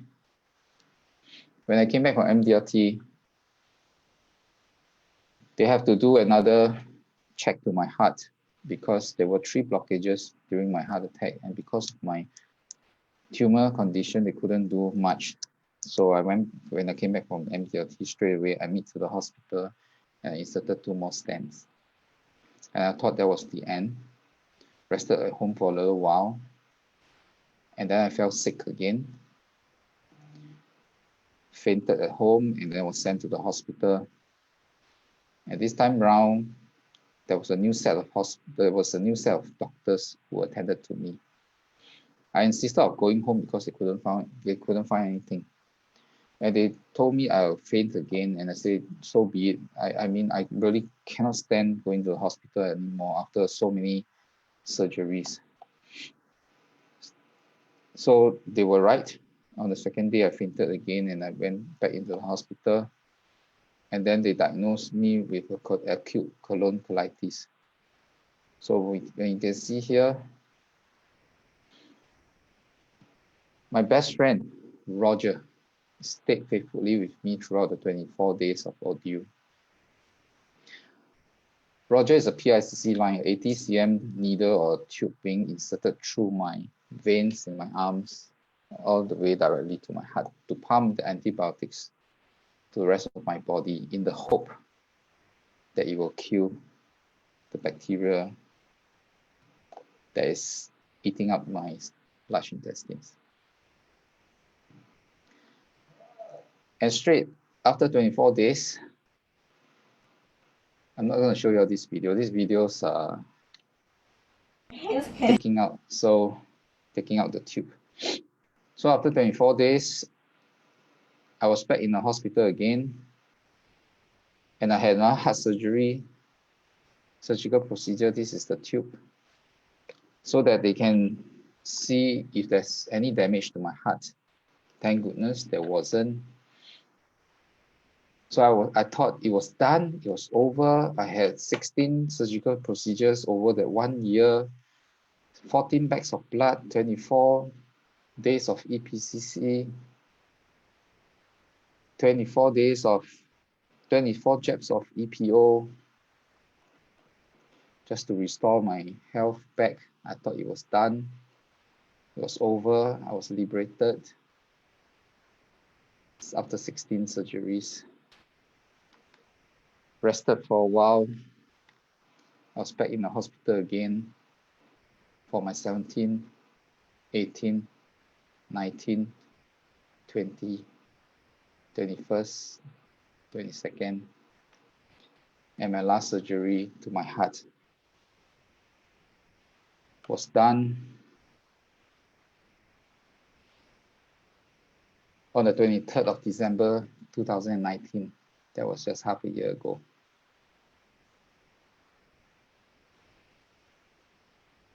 While all this were going on for the last 5 years, I never stopped going back to the office. I never stopped speaking around the world. I never stopped doing my sales. Although I have to admit, some of the years I really didn't do my MDRT. I probably did 70–80% of it.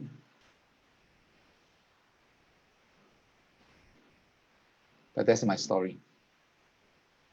And thank you very much for listening to my story. Wow. Woo. Let's give him a round of applause, everyone. Use your reaction button, please. And clap for Mr. Stuart. Oh my gosh. All right, first of all, sir, would like to apologize because of the super high energy introduction that we did. Because So now you understand what I was talking about, right? Yeah. now we understand. But yeah, actually, let me tell you, we've had a lot of, actually all the guests that we had here in WOW, they're all great. I mean, everyone was great. But so far, this is my favorite because you're so soft-spoken, and yet you are the funniest. Actually, you made us laugh, and you made us cry. And it was really a great value to listen to all the stories that you shared, because it's not just for the clients, it's also for the advisors, for us to embrace the mission. I'm actually gonna cry right now. And anyway, you're such an inspiration for everyone, because after going through all these troubles, problems, yet you're still the MDRT, 22 years in MDRT as a member. And for a very, shy looking guy, my son later will ask you a question regarding that. But we'd like to thank you on behalf of, my team, my family, and all of Sun Life, everyone who's watching on Facebook as well, our clients. We'd like to really thank you for that. Okay, so guys, all of you who would like to converse or chat or ask questions to Mr. Stuart Shee, please raise your hand so that we can unmute you. But first, let me give you this. Hold on, guys. I saw Jeanette just now. Is she still around? Janet, I think she's still there. Hold on. We have some. Hi, Jeanette. We have someone. There's Janet. Yeah, we have a lot of chat, but first, guys, before we start our Q&A or open forum, I'd like to ask you to please take a photo of this. As you know, this is the only the best way for us to actually say thank you to our guests, to give them an honest feedback of how the WOW went, how the talk went. So please take a photo. You have a QR scanner from your Viber or your phone. Please take a photo of this. And to all those who don't, I already gave you the link on the chat and on Facebook. So you please give an honest feedback to Mr. Stuart Shee. All right. Yeah. So I'll just keep this here while I check your. It's not going. Where's the chat? Are you okay? I'm okay. I'm just getting the chat. Okay. So this is Fredewina Gonzalez. Fredezwinda Gonzalez. BM? Is this BM Winda? Okay. Let's unmute them now. Very touching story. Actually, the first video that you showed, somebody was asking, maybe later we can show it again because there was a black Yeah, okay. in the middle. So probably later. But yeah, is this BM Winda Gonzalez? We're unmuting you, ma'am. Yes. Hi. Yes. Yeah, I met him when I went to Singapore to attend the LAM Asia. I was with branch manager Ida Ribesa when she was the president of Gamma. So we went to meet Oh, this. We met you there in Singapore, and then you brought us in your office, remember? okay. Yeah. Okay. Let, I have to be frank. After my surgery, I've lost a lot of my memories. Oh, really? So pardon me if I meet you on the street and when you say hello, I have absolutely no idea. Um, yeah, so please accept my apologies. Yeah. It's okay. No problem. God bless. Thank you so much. Thank you. Thank you, ma'am. I thought you have a question, but thank you so Thank much. you. All right, I would like to first ask BJJ. Please raise your hand so that you can ask it yourself. All right. BJ. I have a question. Would you like to come here? And who is that? Hello, Mr. Hi. I have a question. What gave you the courage to start even though everyone around you discouraged you? So um, I think the best is for you all to get my book and read it. It's all recorded inside. Okay. It's it's a long story, but then to keep it short, after I graduated, I was looking for my life purpose.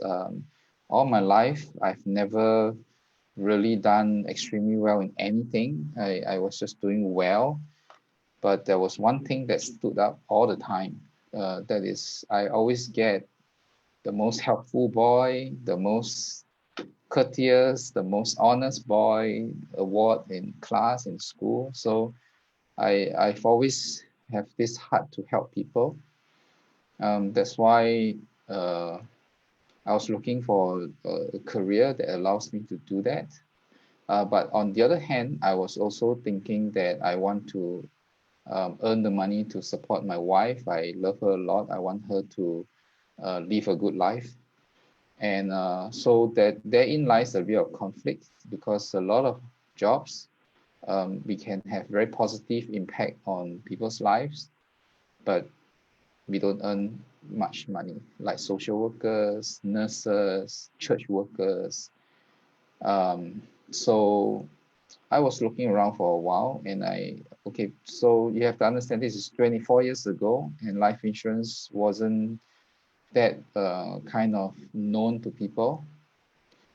Yeah, so when someone told me that you should try life insurance, it suits you, that's my uncle actually, the Dr. Young. He says, you have this golden heart. You should. And I say, no, I can't do sales. And he said, why don't you just, just explore? So I went, look around, and I went, and me being very egoistic, the golden mouth, right? Remember? So I went to the top agency in 3 companies. So the third company is my boss. I knew him for a while. We played football together. I went to his room and he started talking his recruitment talk. And I was, yeah. Everyone tells me the same. We're going to earn lots of money and blah, blah, blah. I was looking for 2 things. I was looking for impact and I was looking for income. Everybody answers the income only. Although he hasn't answered the income, but he was telling we down here you can you're a master of your own destination, whatever. And but one thing caught my eye. there was this portrait. So those who come to my office, you will see this in my office. There were some words. There was a portrait of Sir Winston Churchill. And then there were some words there. If I had my way, I would write the word insurance over the door of every blocking door and every public book of the public man. And because I believe that sacrifices which are inconceivably small, families can be kept intact from catastrophes. Then I asked a question. I say, boss, is this what life insurance is about? And he said, yes. So I kind of misunderstood what Sir Winston Churchill was writing. When he wrote that, he was talking about small little premiums, you can get high coverage. But I was internalizing it as me being the small person, putting in effort, I can protect families from catastrophes that might break them up forever. Oh, that was like, it hits the right note. He hit the right note. And then I asked him the second question. I said, boss, so how much do you earn? So I need the second answer, right, to income. So I said, you have been bragging and bragging. So tell me how much do you earn? And he said, $2,139. No, $2,163. I'm like, that's not a lot of money. And he said, per day. And I said, I'll join you. So you see, it hit the two values that I was looking for. It was not about whether I had courage or whatever. You're right. That was after I made a decision.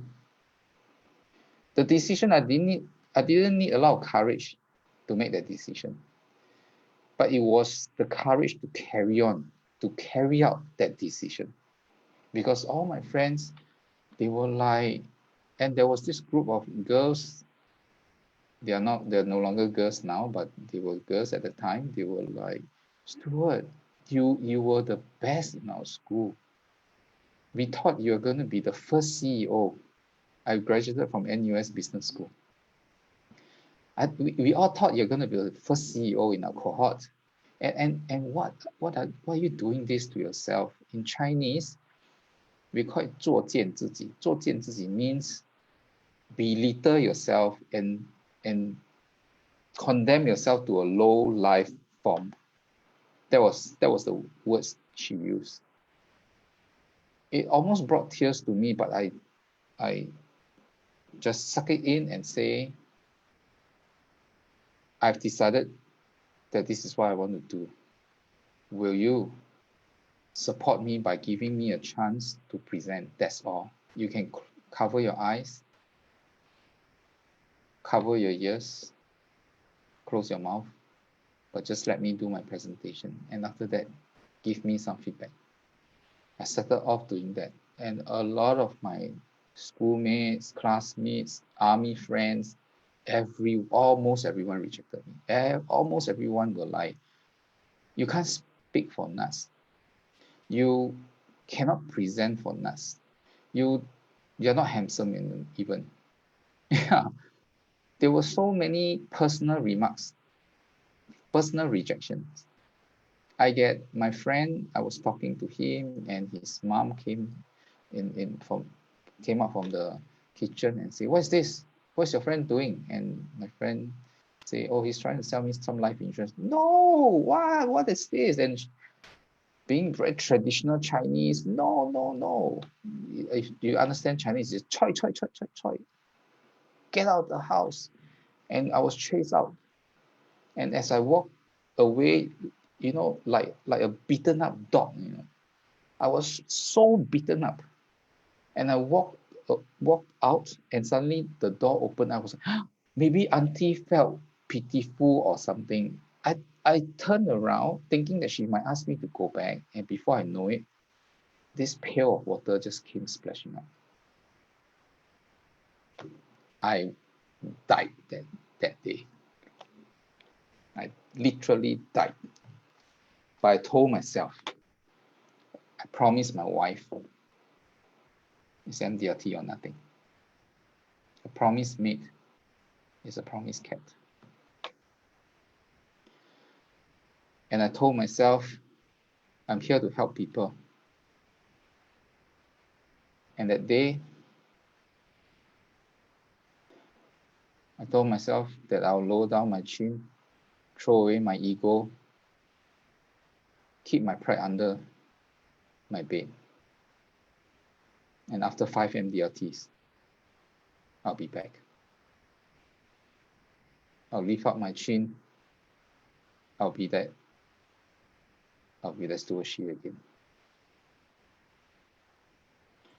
Yeah. That's how I approach. You say courage and all. These are some of the. I welcome any one of you who can visit my office. All these values are all on the walls of my office. Courage, and I also invite all of you to go back to my last Facebook Live. It's called A Great Acorn. There's a lot of values that I hold on dearly, and if you all can have the time, go view it, and you'll understand me a little bit better. Unfortunately, I cannot send my books over to you all now. I'm also, you see, this is my daughter's room. I'm in a close lockdown as well. Yeah, I can go back to office today, but then there are only 4 slots in the morning, 4 slots in the afternoon. So I gave up these slots to my people. They need the office a little bit more than me, so I have to do this at home. Yeah. All right, thank you very much, Sir Stuart. We have a lot of questions from Facebook and over here. Oh really? Okay. On Facebook, there was a question from Kerwin Torregrosa. Stuart, how many critical illness claims have you delivered?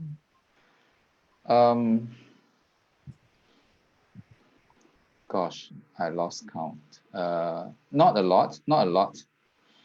Very fortunately. Okay, so I count myself very fortunate and unfortunate. Unfortunately, if you are listening to my story just now, unfortunately, I have to lose a friend, Juwita. She revived my career, early part of my career. So, but unfortunately, I have to lose her.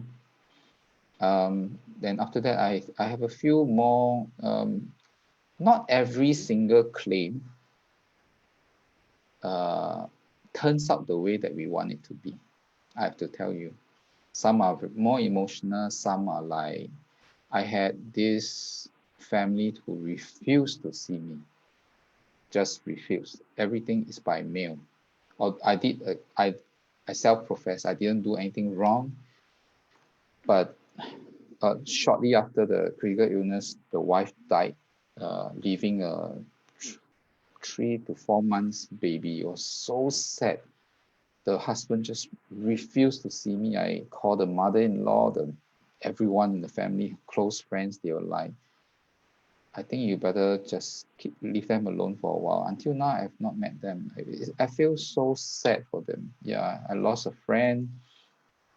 Yeah, she discovered she has cancer at the 3rd trimester. She courageous enough, gave birth, and then after she passed. Yeah. Okay. We have UM Lay Bonifacio from Mango Branch. Hello, sir. Hi. Good evening. Thank you very much for that very amazing and inspiring stories you've shared with us this evening. Thank And you. I have a very, very intriguing question here for you. Did you have any regrets during your wedding that your mind is on the wedding gift you promised your wife and not in the once in a lifetime moment itself? I want to answer your question, but not in Facebook Live because my wife will. You can private message me. I have an answer to that. All right. If it's not Facebook Live, I will tell you the answer. Yeah. Okay, thank you, sir. That's so funny. Miss UM Janet Lee. Hi. Okay. Hi, Stuart. Hi, Jeanette. See you. Hello. We didn't see each other in MBRT this year, but anyway, it's Yeah. so nice to hear your story again. I got so inspired because, in spite of all the challenges you've gone through, you're still there, and then you're doing more. You're doing more things for the industry by your books, and that's really so amazing and so admirable. I really don't have any questions because I think I've heard enough. Um, it just made me feel that sometimes the weaknesses that I can feel for myself is nothing compared to what you've gone through. So thank you so much, Stuart, for sharing a part of you to us today. Thank you. Thank you for giving me this chance. I'm supposed to do MDRT Speaks this time. So Oh. it's been recorded, and you guys gotten the extended version of it. They gave me 6 minutes to do what I did just now. So it was just 6 minutes. I rushed through and at least show them some of my photos. Just this morning, I was just asking one of my mentees. I asked her, why is it everyone wants to hear about my illnesses story? Why? I you know um, every time I share the images of the operating theater, the needles, will come back. In fact, I don't like to share it if I have a choice. But then I told myself, actually, the courage to do this was in 2017 after my dad passed. I decided to write the book, but it was only published in 2019. It took me almost another 1.5 years to. I was very sick. I have to I have to confess. But it didn't keep me from playing football. I still go back to football. I still run. In fact, this year I pushed myself a little bit more. So those who are on my Facebook, you can see I've set a 1,000 kilometers run, and I've already done 700 over kilometers this year. There are a few things. So when my book was born, first, it was for my father.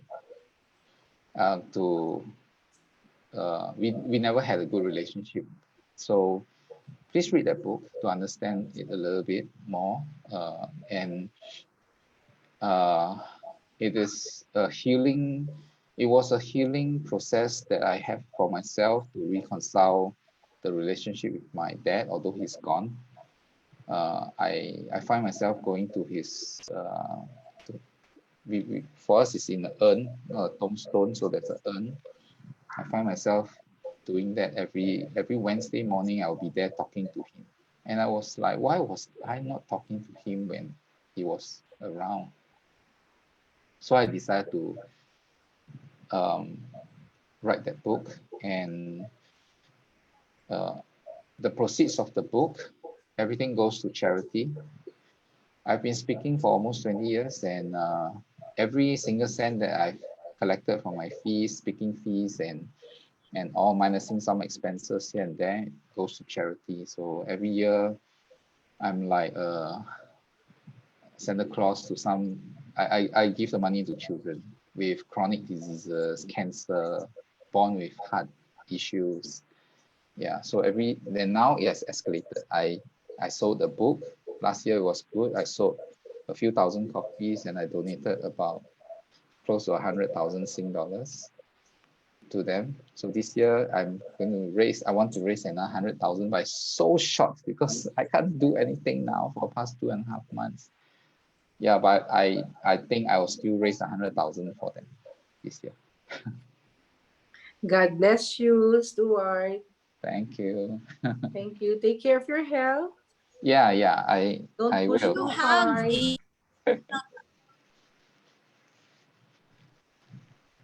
Stuart, do you have a digital copy of your book? Is it available on Amazon? No, no, it's hard copy.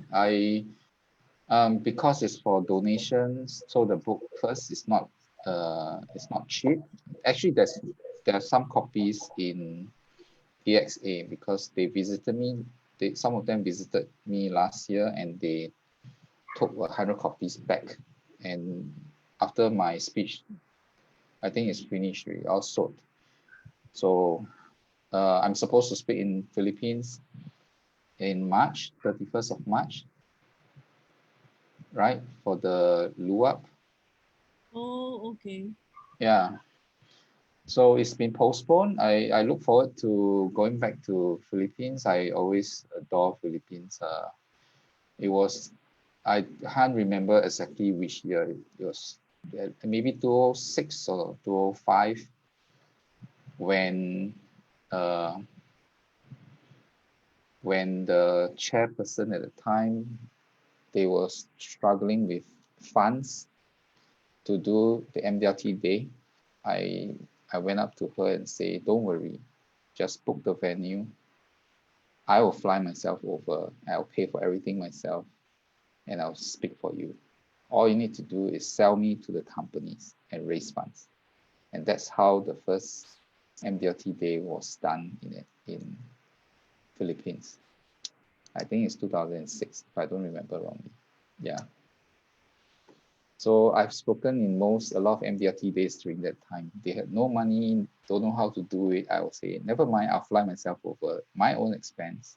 All you need to do is book the place and you can sell me to any companies and make sure every company that gets me buy 200 or 300 tickets, then you get 1,000 people to come. So I've spoken in Sun Life also. That was, I don't know how many donkey years ago. Okay. Yeah. The questions here on Facebook, you have actually answered most of them, but there's one here. Who was the majority of your market, warm or cold market? I've mentioned just now that I'm an extreme introvert, so I can't speak to strangers. In my whole entire career, I've spoke to only one stranger, and I didn't approach her. She approached me because I did a good deed in the public, and then this lady was like, "Hey, young man, what do you do for a living?" I said, "I sell insurance." I said, "Give me a name card." And I was like, nobody do that, right? So okay, you take a name card. And she called me a few days later and say, "You come to my office. I need you to help me do out my company's policies and my personal ones." I was like, it's God's gift. But that was after a good deed that I did that she saw on the streets. Actually it's in the public bus. So that was the only stranger, and the rest all are warm market. Almost 100% is referral, go through COIs, and yeah, my personal observations. So I don't have any cold markets. I've knocked on doors for only one day. No cold calls. Yeah. If you appear in front of me now, not introducing yourself from Sun Life, that you have seen me, whatever, you just come and say, "Hello, Stuart," or something, I will just string. I will just, yeah, I cannot handle that. Yeah. So do you have mostly small cases or big cases? I don't have large cases. So most of my cases are above average because I work with professionals, because my classmates, my schoolmates, we grow together. So I have CEOs, I have ranging all the way from admin assistant, manual workers, all the way to CEOs. So I grow with them. I don't acquire new clients very much. So I'm just servicing them. Maybe a few new clients each year, but they have to be worth my time now because I have to be juggling so much things. And I'm married with two kids. They are my first priority. So maybe nobody asked this, like, let me let me tell you how. So I divide my time into 4 parts when I was the busiest at that time. So the first part, so 4 parts means 3 months each. So the first part is for my family. When my kids, they were growing up, I will bring them out of Singapore. When I say rest, means out of Singapore. We'll bring them out of Singapore, and we will when I go to MDRT, I'll bring them along and we stay for 1 whole month in US. And it's really vacation. Just laze around, spend time with my kids. So that's spend time with my wife. So that's family first, and then the second part is I will be doing recruitment and stuff, is agency stuff. Okay, then there will be the third one, that will be my sales, and then there will be fourth one is community service. So MDRT zone chair, speaking, charity work and stuff. So these are the 4 parts. So I only have 3 months to do my sales. I don't have much time. Yeah. So, and I travel, at the time, not so much, but now I averagely do about 18 to 20 overseas speaking engagement every year. I still maintain my agency, and my sales, like I say, dropped a bit because of my health. There's certain, seriously, just now, if please, Joey, don't take it as an offense. Let me tell you, when you were doing the pumping and stuff, my hands were shaking. Yeah, you have to understand my heart is weak, very weak now. Yeah, yeah. Apologize for that. No. I wasn't expecting that also. Yeah.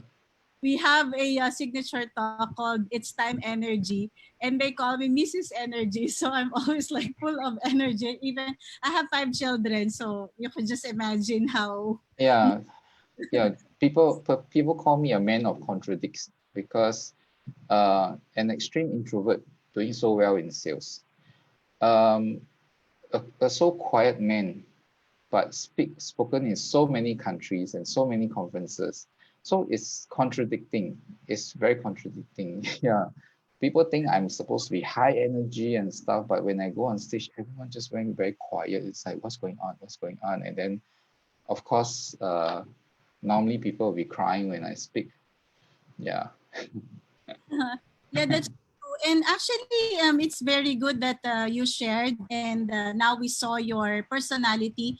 Because actually, here in the audience right now, I'm actually encouraging a few people who are very shy, and I encourage them to just go out there, be on social media, share your stories, because and don't care about what how you look like on camera or what other people will say, because if you have something to share, I think a lot of people will benefit from that if you will just have the courage to just share, just like what you did. I mean for a very seemingly shy person, very soft spoken, and to be a 22-year member MDRT, I mean that's really something. My husband is a shy person, and yeah, he doesn't also talk, but he has so much knowledge and wisdom within him.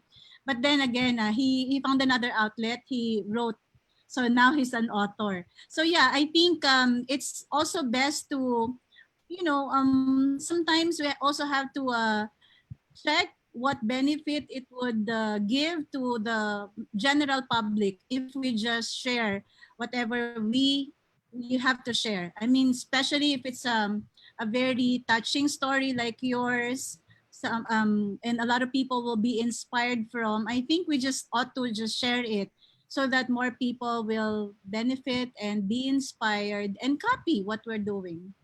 I think I want to stress on this statement I've been making. That's the purpose behind the purpose. So having the courage to share something, okay, that's the purpose. But what is the purpose behind the purpose? We have to be very clear on that. So when we share, we want to, what do we want? Like for me, 10 years ago, that was really 10 years ago, 2010, I wrote a personal mission statement that I want to have a positive impact directly and indirectly to 100,000 people every year. So did I achieve that at first? No. How to reach 100,000? But I say indirectly. So like speaking to all of you here. So I don't know how many are here. I see 32, but then I'm sure there'll be more people also watching. So each of you, because of my sharing, will also speak to maybe 10 people. So it multiplied by 10. But and I especially like to speak to leaders, agency leaders, because agency leaders will indirectly influence about 100.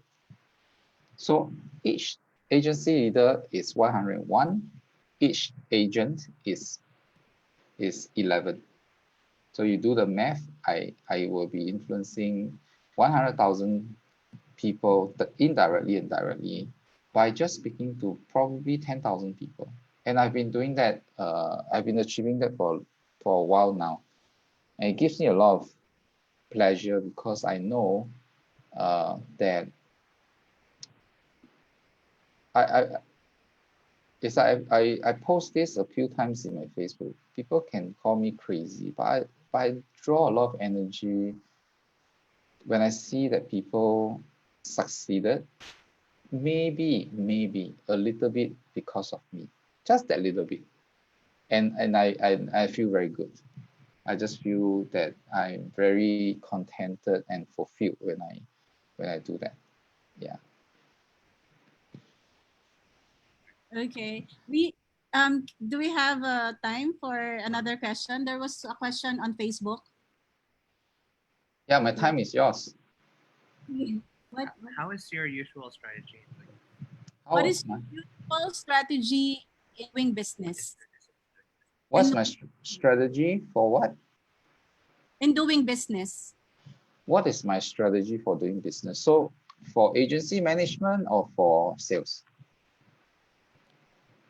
Probably for both, because the one who asked is a financial advisor. Okay. Let's talk about sales. We must, I think, very importantly is attraction.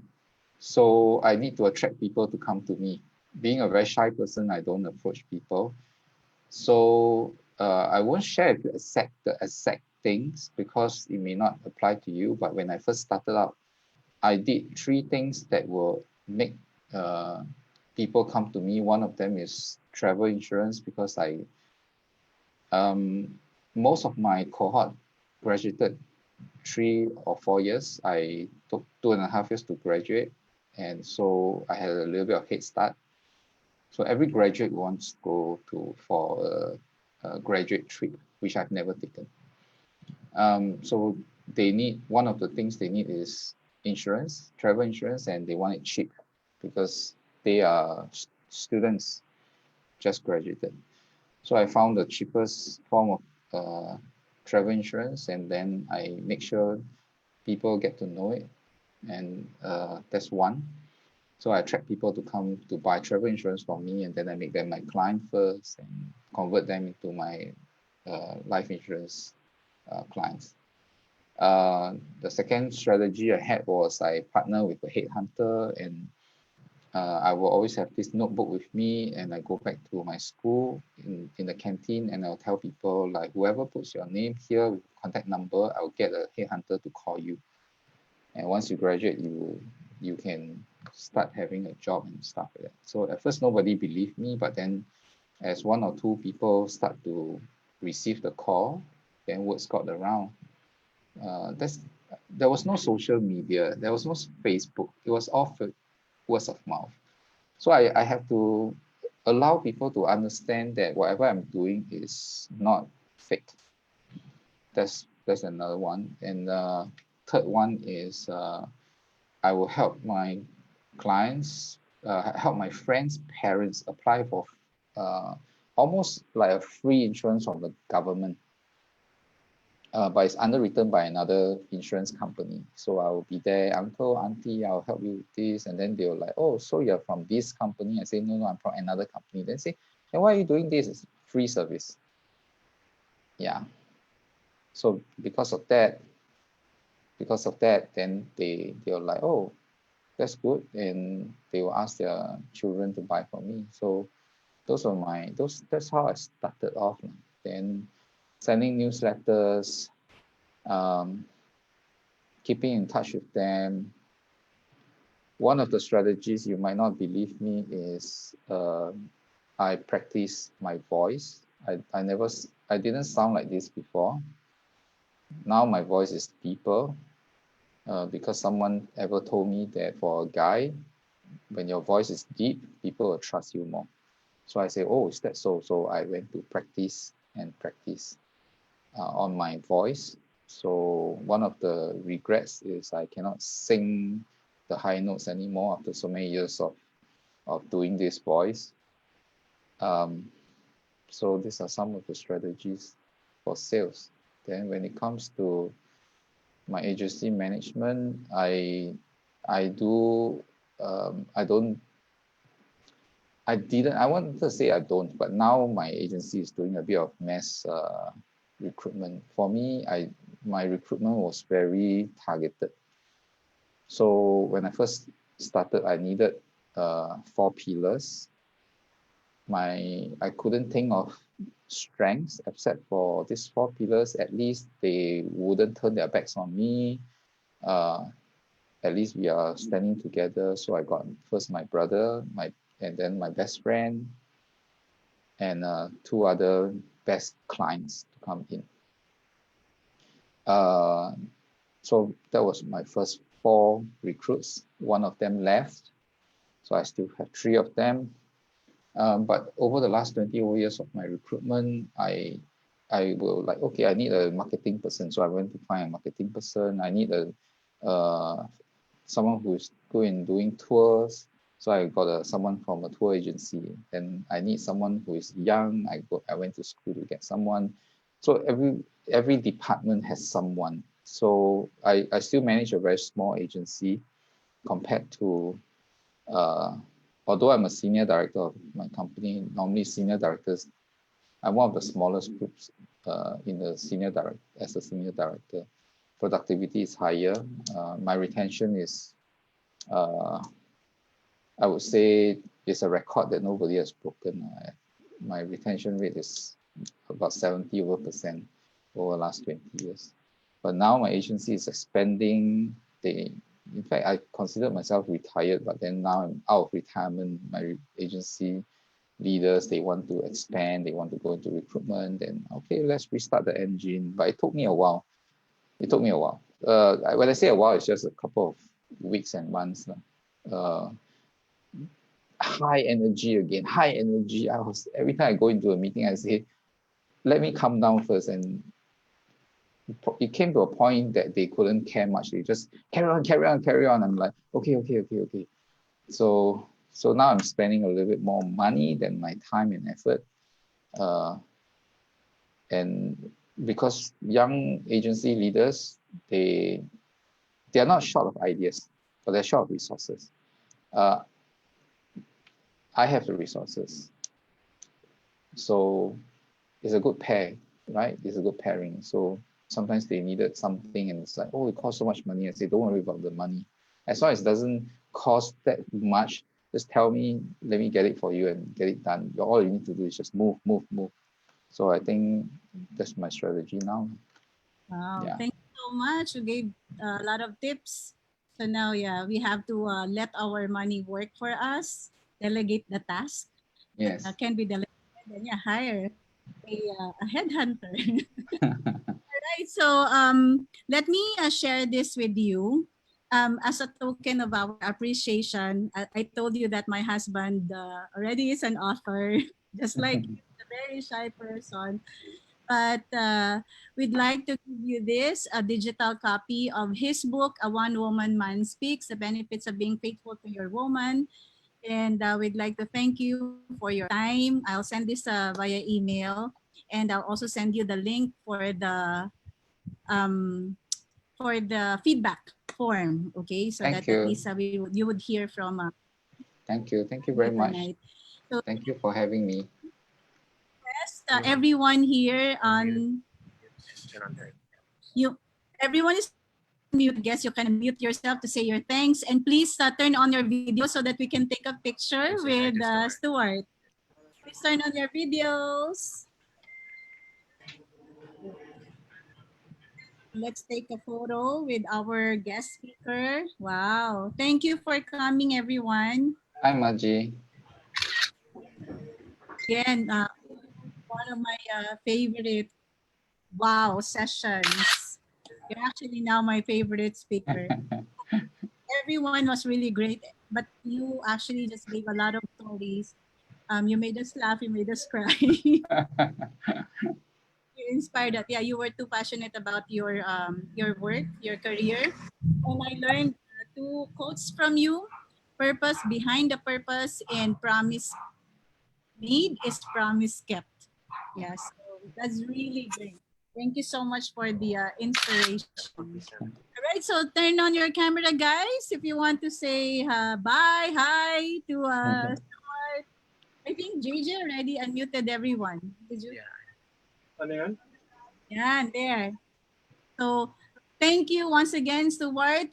Do you have like a final message to our audience, both here in Zoom and on Facebook? If you all want, actually that video is really worth watching. Although there's Chinese dialogue, but you can actually look at it.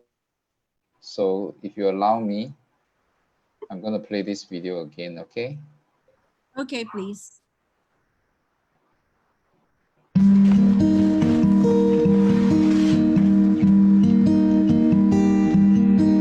不错，来，爸爸也做一个，一模一样。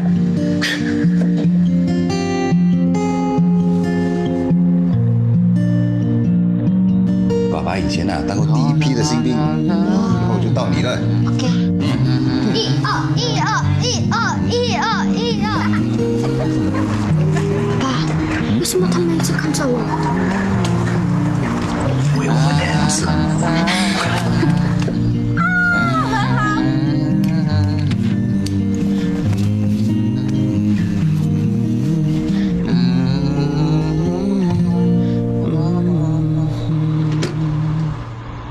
行啊，今晚是团圆饭啊，记得早点回来。哎，记得啊。我知道，爸。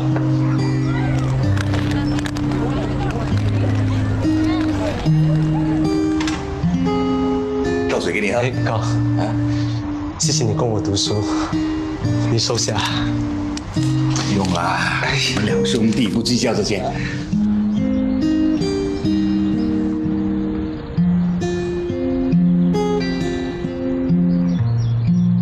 哎，谁回来了？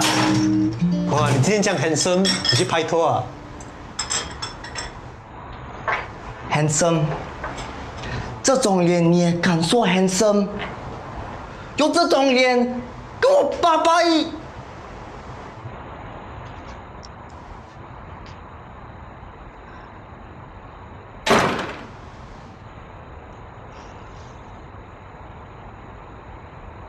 生不可以知道的。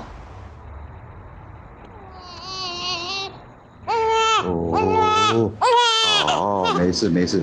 我的关怀方式是你无法察觉的悲凉，只能在你不经意时才说上我心房。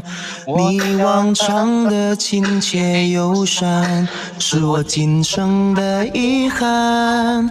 受伤后无悔的埋在不流露的脸上，我的关怀方式是你无法察觉的悲凉，只能在你不经意时才锁上我心房。你往常的亲切友善，是我今生的遗憾。受伤后无悔的埋在不流露的脸上。Okay. We got it now. Thank you very much, Thank you all so of you. much. We're really grateful for your time. So blessed that. I hope to see all of you when I go for the Luap convention. Yes, we will be there. Yeah, and I'll bring a lot of books. So come and buy my books for the children, for the underprivileged children. So thank you very much. Thank you. Thank you. Thank God you. bless you, Lord. Thank you.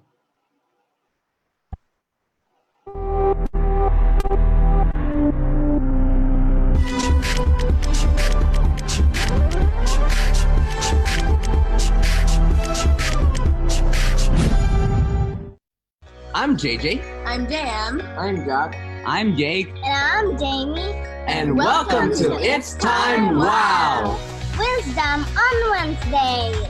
Your weekly dose of wisdom. So every Wednesday, we will invite wisdom-filled individuals to share with us their expertise, competence, and experience that will help us gain more success, knowledge, and wisdom.